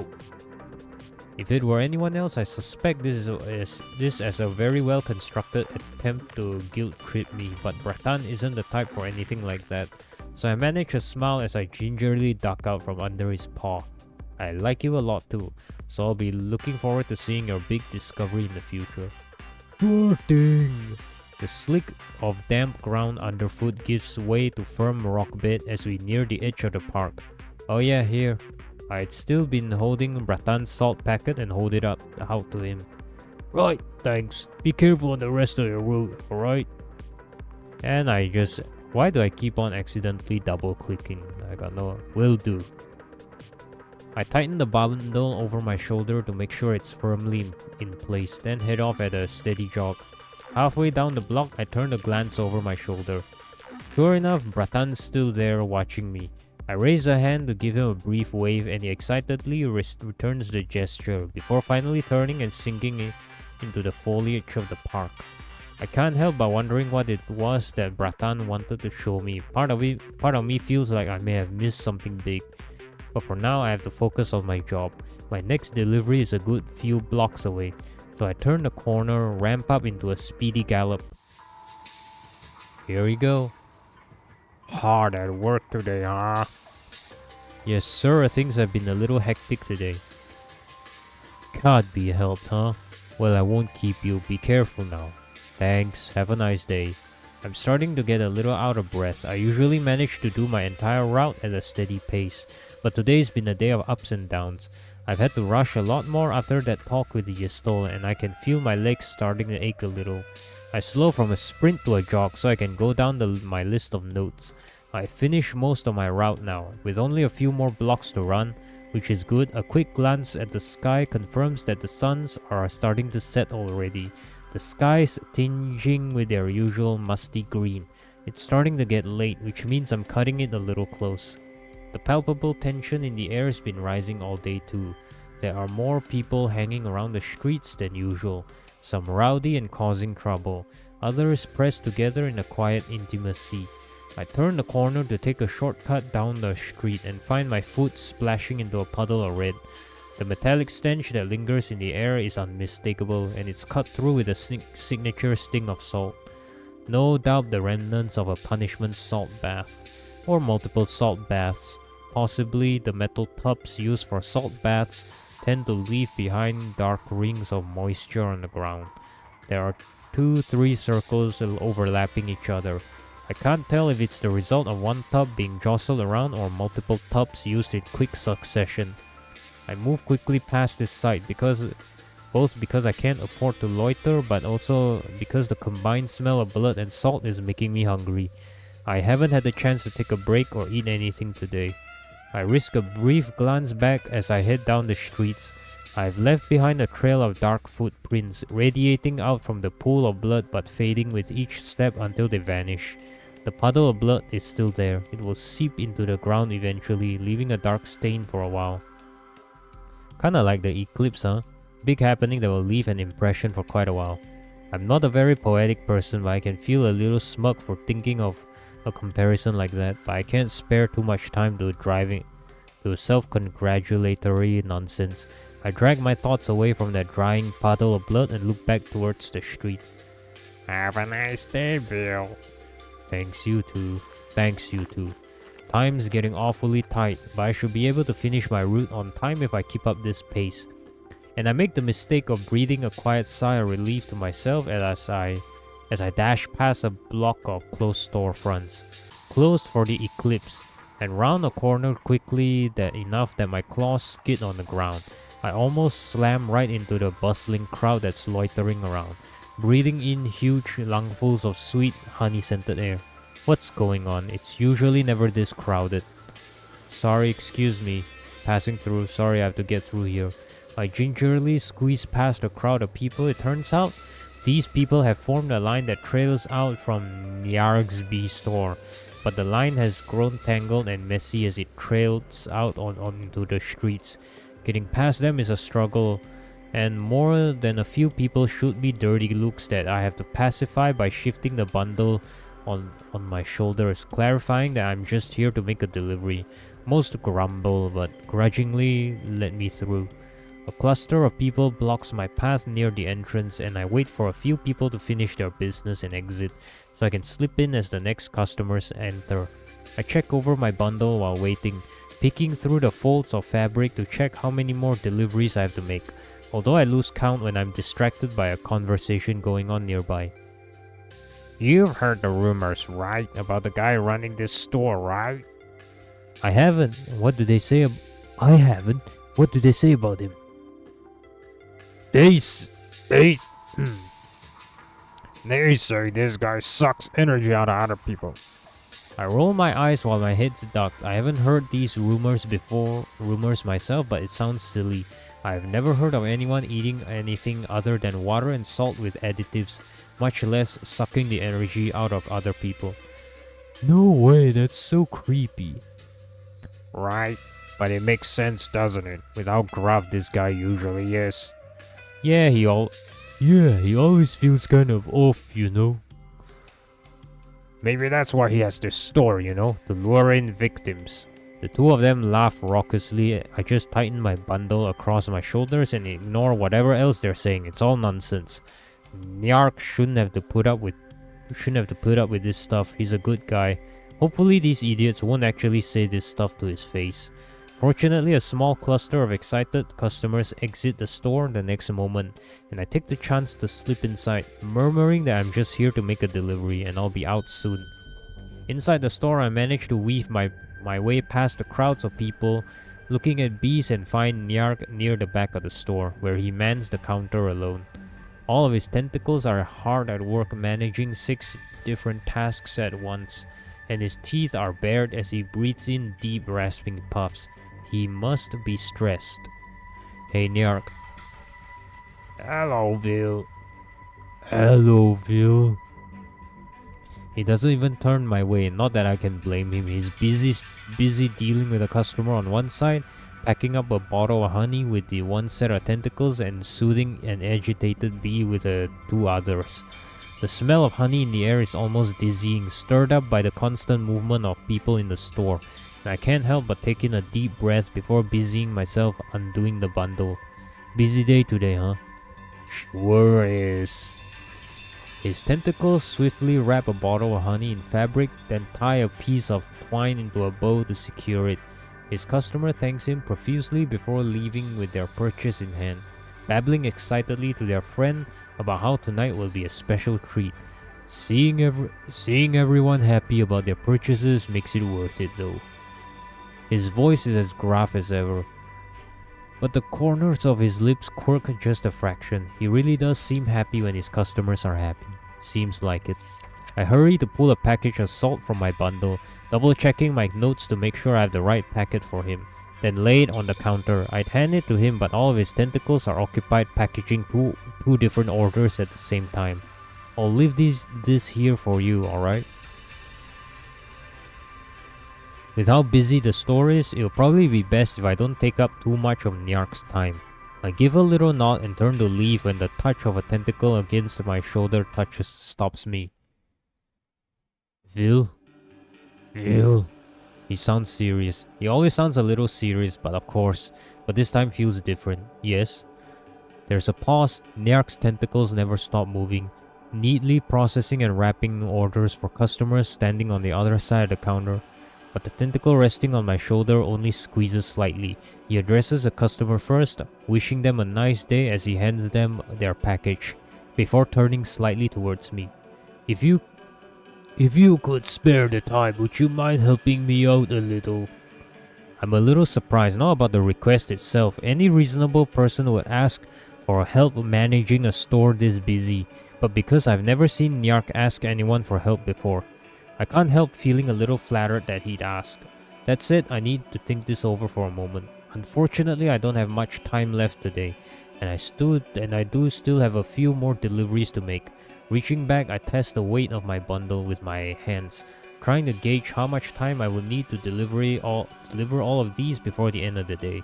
I should be able to hit all the stops on time as long as I hurry. But if I stopped here to help Nyark, no, I really can't risk getting people their deliveries late, especially on the day before the eclipse. I don't want to risk ruining anyone's preparations for a big day. Sorry Nyark, but I'm on a pretty tight schedule today. That's understandable. You did come in a bit later than you usually do today. Yeah, things have been pretty hectic today, so I'm a bit behind, and I don't want to be late with anyone's deliveries today. Nyark nods, his tentacles keep working. I'm really sorry, I wish I could help. I can come around after my route's over if you need any help closing up shop. He shakes his head, his attention already seems to be wandering away from me. Tentacles artfully wrapping up another bottle of honey even as he speaks. It's alright. That's worst of the rush should be over soon. You should get some rest after your work. Are you sure it's no trouble coming by after my route? He nods again. Thanks for the offer, but it's fine. I feel like I've put somewhat of a damper on things, but I guess it couldn't be helped. Sometimes things just work out that way. Alright then, hopefully things won't be too hard for you. We're nearing the end of the day after all. I tighten the straps on my bundle to make sure it's firmly in place. It's grown pretty light by now, the fabric weighed down by only a handful of salt packets. But that doesn't mean my remaining deliveries are any less important. Behind me I can hear a few customers huff impatiently. No doubt they think I'm holding up the line. Take care. Most of Nyark's tentacles are hard at work, wrapping up bottles and soothing agitated bees, but he still spares one to give a small wave. I wave back as I step away from the counter. You too, good luck. Nyark doesn't respond anymore, already busying himself to tending to the next customer in line. They want to look at the bees, but Nyark has up for sale.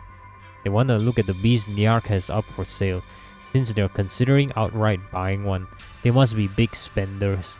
Nyark steps out from behind the counter to lead them to the cages. I guess I should go. The crowd outside the store has thinned out a little bit, but it's still sizable. At least those people from earlier who have been gossiping have either gone into the store or have wandered off, tired of waiting. I gingerly squeeze my way past the waiting line and back onto the streets, inhaling deeply. Already the sweet scent of honey is much thinner, cut through with the musty smell natural to the air.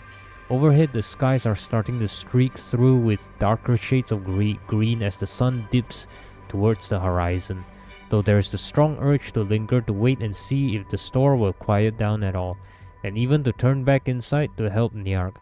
I know I shouldn't, so I don't look back as I dig my heels into the ground and take off at a quick sprint down the streets.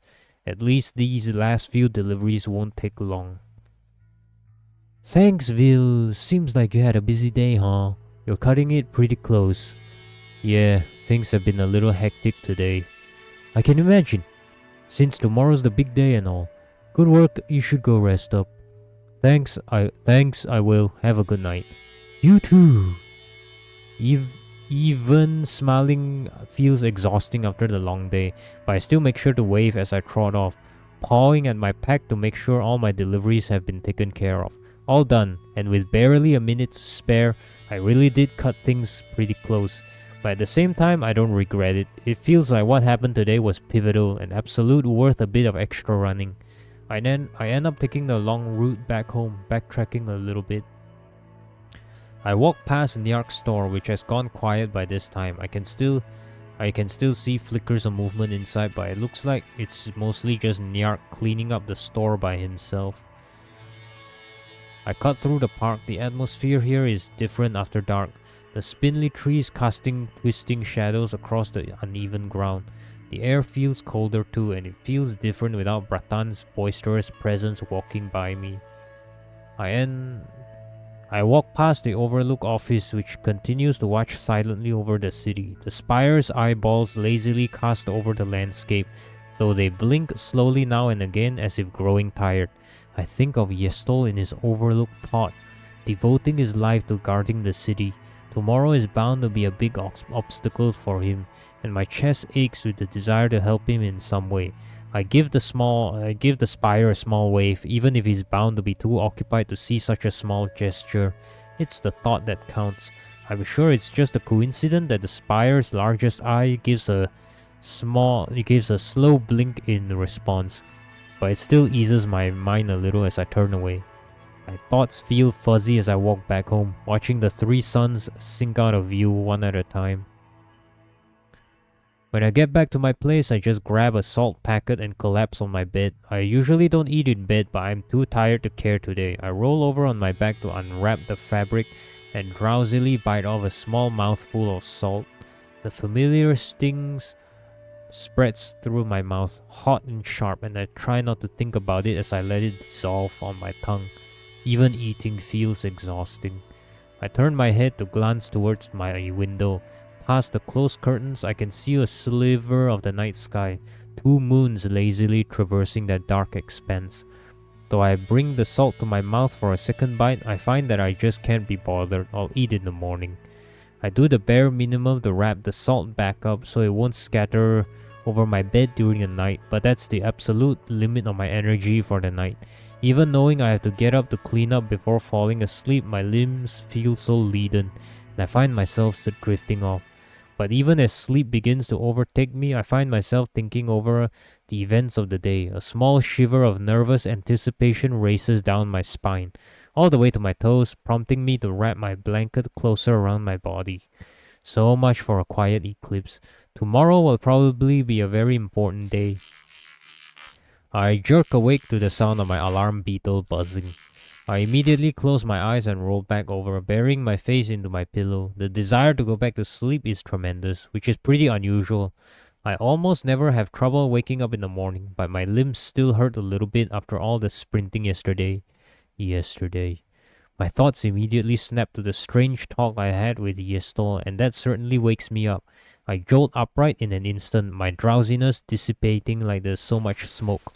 I sit up in bed, scuffing a hand over my face and picking off the pus that's dried over my eye during the night. A cursory check of the time tells me I'm not late, but I should move quickly if I want to be on time, so I do.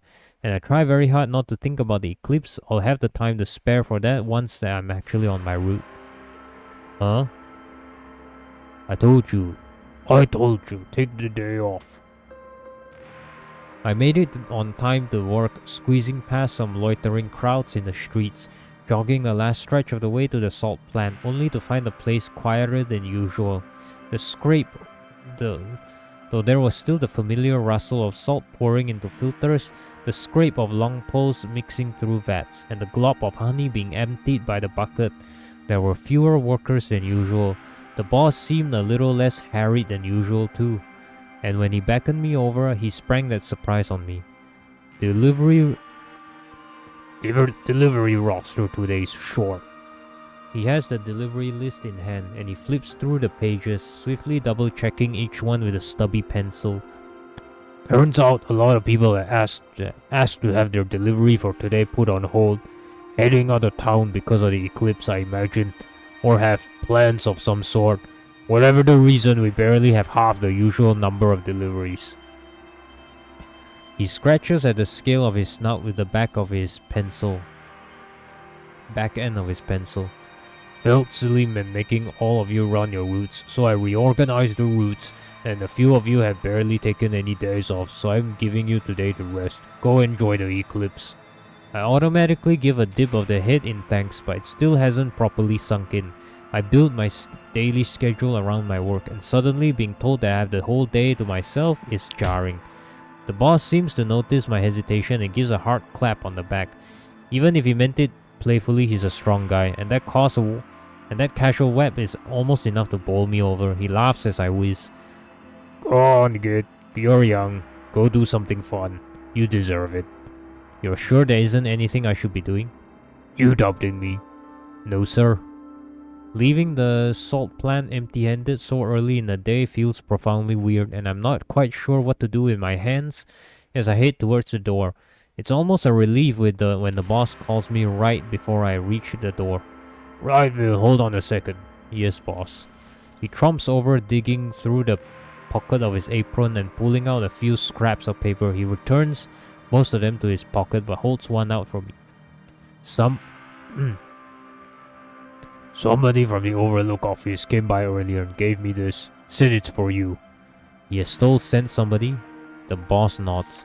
The piece of paper is neatly folded into a square, and unfolding it reveals a short note written in Yestol's impeccable handwriting. Vil, I was hoping I could see you today if you aren't too busy. I'll be at the Overlook's office all day, so please visit me if you're able. Please don't worry about it if you have any other plans. Thanks, Yestol. It's written so politely, which is very much like him. I smile to myself as I fold the note back up and tuck it in my pocket. Something wrong? No, nothing's wrong. Yestol just wants to see me about something. Hey, boss? Yeah? What are you going to be doing during the eclipse?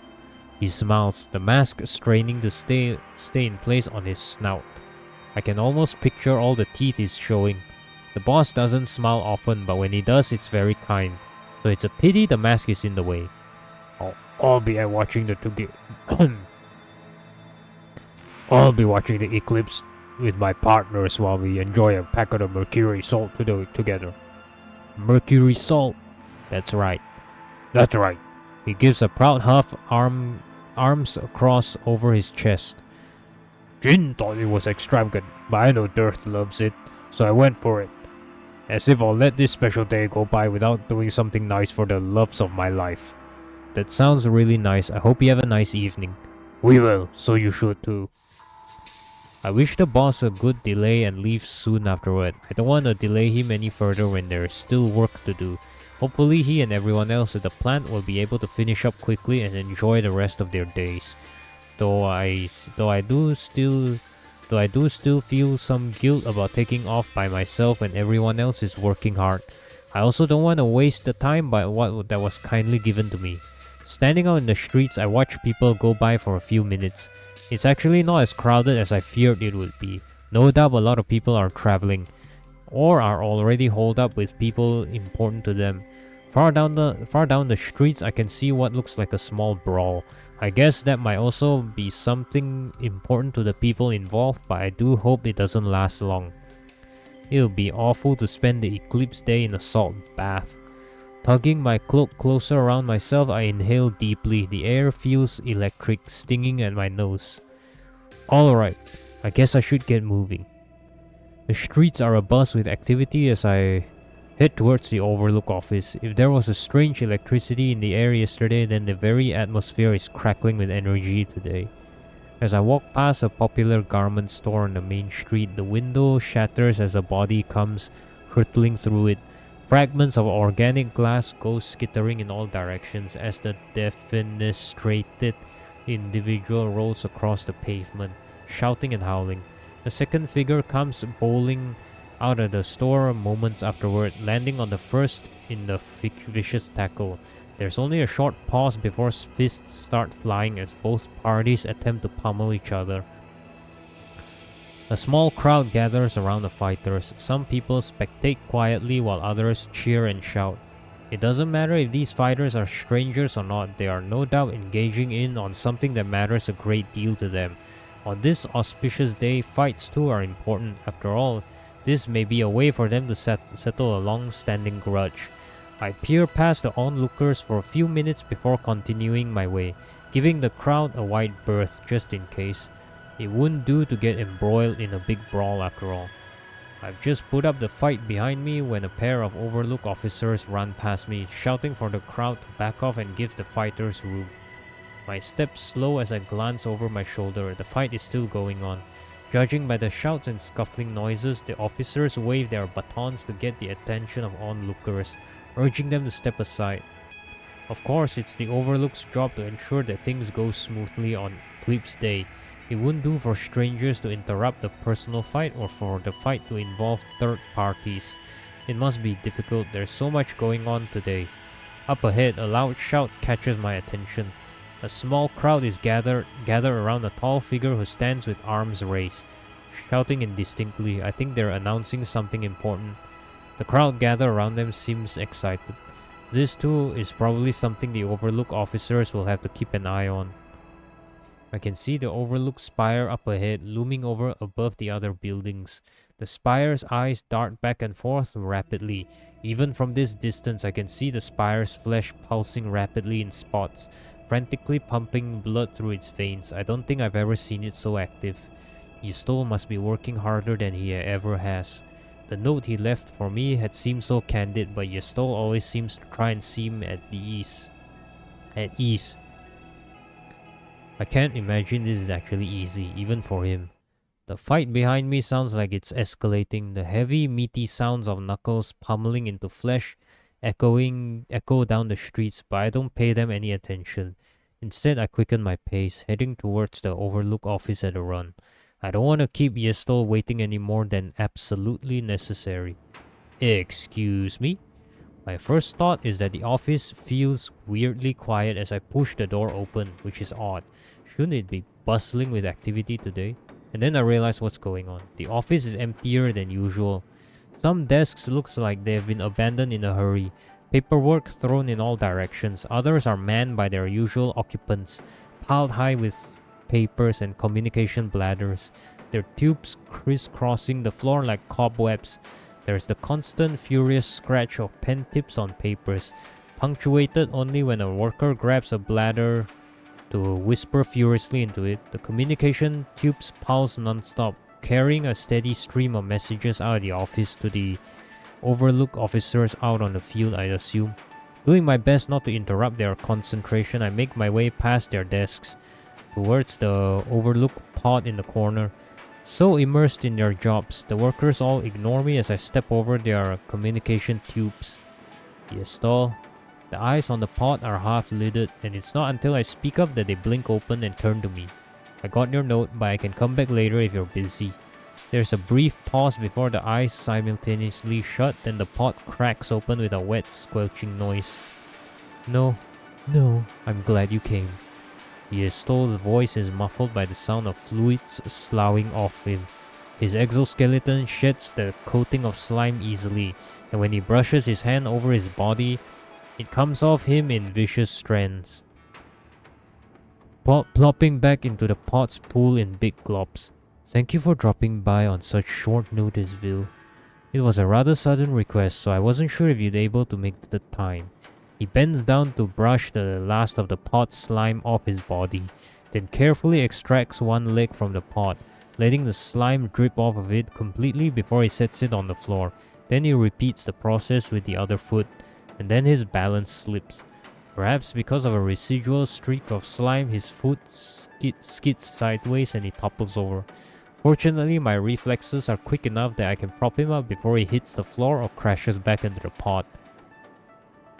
Whoa, are you alright? Yestol seems stunned for a moment, eyes wide in shock. His gaze slides over to me, studying my face before he gives a small nod. Ah, yes.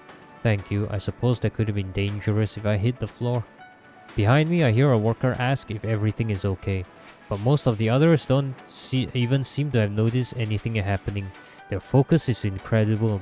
Perhaps that's what it takes to keep things running smoothly during the eclipse. I carefully help Yestol back on his feet, finally realizing just how exhausted he seems. Without the coating of slime, it's more obvious that his exoskeleton is lacking in its usual luster. His eyes half-lidded as he gingerly rubs a hand against the soft, connective tissue near his jaw. I'm afraid I rather lost track of time and I haven't been able to rest a while. I might be more exhausted than I thought. You need to rest. I keep my voice firm as I look up at him, meeting his gaze steadily. Of course, but my work... Yestol is clearly distracted, eyes closed as he struggles with his thoughts. But he clearly needs to rest. I need to persuade him somehow. Tell him he can't work as well if he's in poor condition. He obviously can't work if he's feeling unwell. If his focus is on his work, then this should persuade him. Yestol, I know your work is important, but you also can't run yourself ragged like this. And I just accidentally skipped something. God damn it. Your work is hard. You won't be able to do it well unless you're in good condition. So please rest for a moment. There was also something you wanted to talk to me about, right? Yestol looks over at me as if remembering my presence, then he nods. Right, of course. He inhales and exhales slowly. I watch the soft portion of his exoskeleton swell with that breath settling back down as he empties his lungs. After two or three more slow breaths, he seems much calmer and offers me a smile, his usual smile. You're right, I think a short break would be good. Even though he still looks exhausted, it's good to see him at least acting like he usually does. I can't help but give a small sigh of relief. Yeah, that sounds great. We end up back on the rooftop beside the dormant spire. It too seems a little strained. The eyes seem somewhat bloodshot as they lazily scan the horizon, and when I gingerly touch one of the protruding lumps of flesh, it feels a little hot. The skin throbs slightly beneath my touch, and I can feel the steady pulse of fluids beneath the stretch of skin. I am afraid I've overworked it somewhat. Yestol approaches slowly, his hands running across a large vein snaked over the handrail. It's not in any danger of serious damage, of course, but I'm sure I give out long before the tower ever does. But I'm afraid I don't yet have the experience and intuition that the previous overlooks did. They could often pinpoint sources of danger and commotion and look towards them more quickly. Lacking that intuition, I have to search the city more frantically in search of any trouble, and it strains the eyes. I apologize. His voice is as gentle as he directs that last statement at the tower. The tower is silent, of course, not that it could ever speak, but without an overlook present in the pot, it doesn't even glance Yestol's way. It simply quietly gazes over the city, automatically searching for any significant signs of activity that it's sure to find plenty of. Now that we're on the rooftop, I'm much more cognizant of how unusually active the city is. Here and there, colorful plumes of smokes crawl up from between buildings lit from beneath by the flickering light of fires. Celebratory fires perhaps, or malicious ones possibly. To our east, I can make out a large crowd gathering at an intersection. It boils with activity, though from this distance it's hard to make out what the individuals are doing. From all around us, the sound of shouting and cheering and screaming carries on the wind.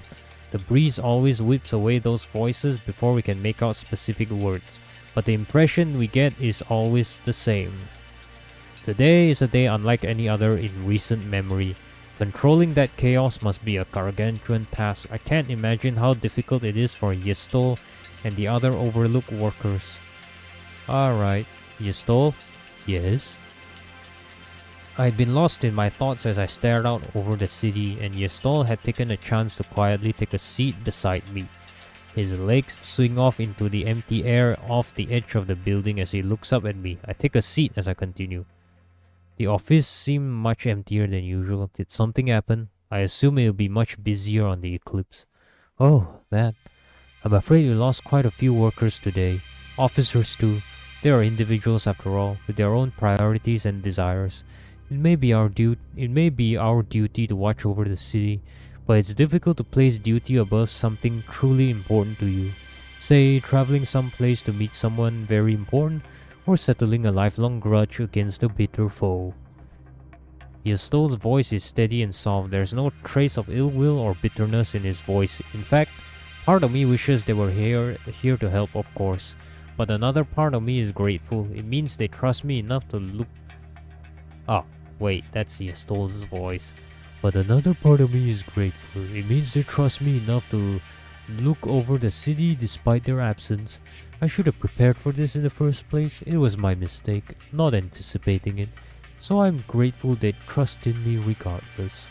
He seems pensive. I badly want to comfort him to make him feel better, but it's difficult knowing what to say. They were right to trust you, weren't they? I'll just have to do my best. Things are going smoothly so far after all. I passed by some commotion on the way here, but the officers got there really quickly. And it didn't look like it was getting out of control. You're doing a great job at keeping the city safe. I suppose I'm holding on so far, but that isn't good enough. He still seems absorbed in his thoughts. Unwilling to interrupt him, I wait quietly until he goes on. I've managed to avoid any catastrophes so far, but only barely. I've had to claw my way through some tight situations already, and I'm sure things have escalated while I'm taking this break. I'll have to scramble to catch up once I'm back in the pod.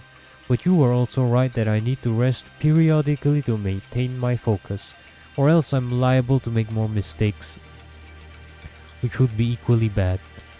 I don't have the experience or composure or intuition that the previous overlooks did, and though they assured me that I would soon catch up to them, I'm afraid that won't be the case. Even if this eclipse goes safely, it may be sheer luck. Perhaps this year's eclipse has been on the tame side so far, so if future eclipses are rowdier, if there is more going on, I'd surely fail to keep the city safe. There is a deficiency I need to fix. The outburst is a little shocking. In all the time I've known Yastol, he's always been unfailingly calm and kind and gentle, thoughtful and composed, someone who always kept tight control over himself and was sharply aware of everything going on around him. There had always been an ease to him now that I'm now realizing I've been taking for granted. It hurts to think that he's been harboring these distressed thoughts and I haven't been able to help him. Yastol. We never know what will happen in the future, none of us, so I don't think it's fair of you to be so hard on yourself.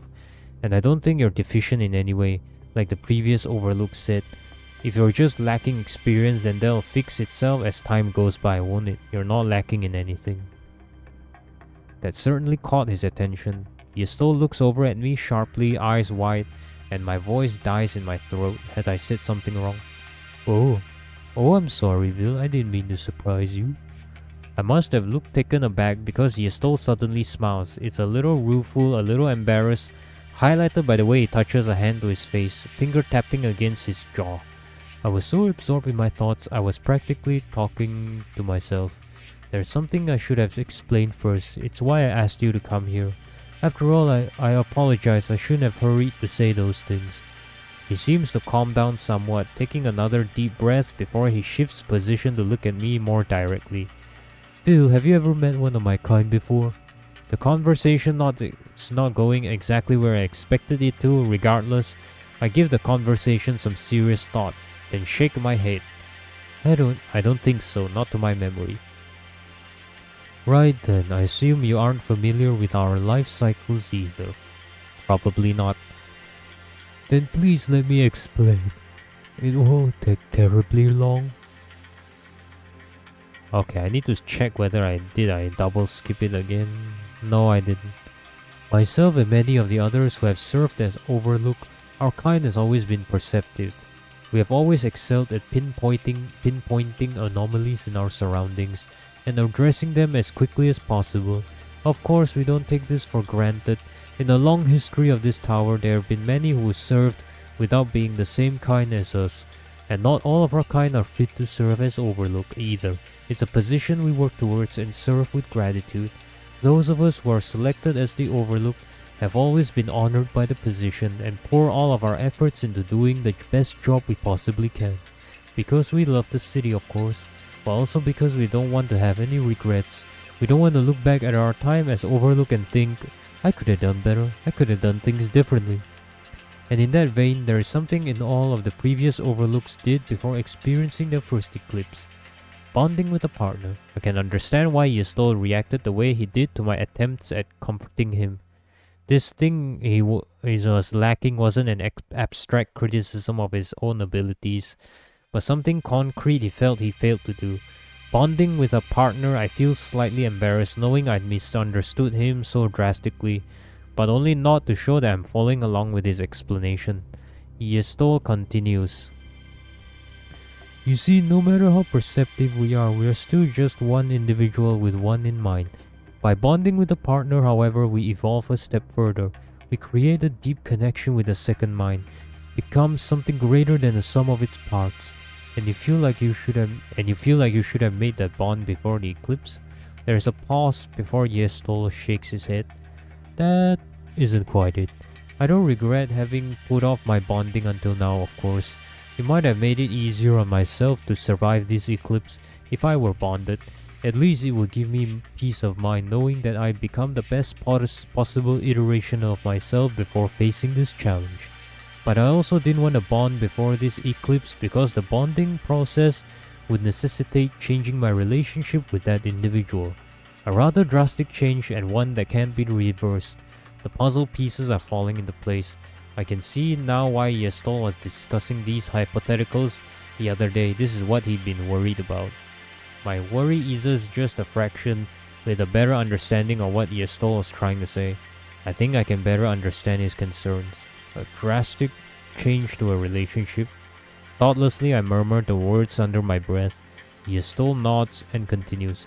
Yes, one that can't be undone, because we need to devour the person we're bonding with. I see. And he's gonna devour us? That makes sense. Now that I think about it, I've read about individuals like that in the past. They are somewhat rare, individuals who can melt into another body to become a part of them, or individuals who can absorb others to become a combined entity, individuals who aren't complete without assimilating another into their body in some form. It must be a hard way of living, needing to depend on another in order to grow. I nod sympathetically. Alright, I'm starting to get what you mean. Okay, guys, I'm gonna have to stop here. My throat's getting sore, and I'm starting to lose my voice, as if you can't tell, right? Because I'm clearing my throat more often and coughing more often.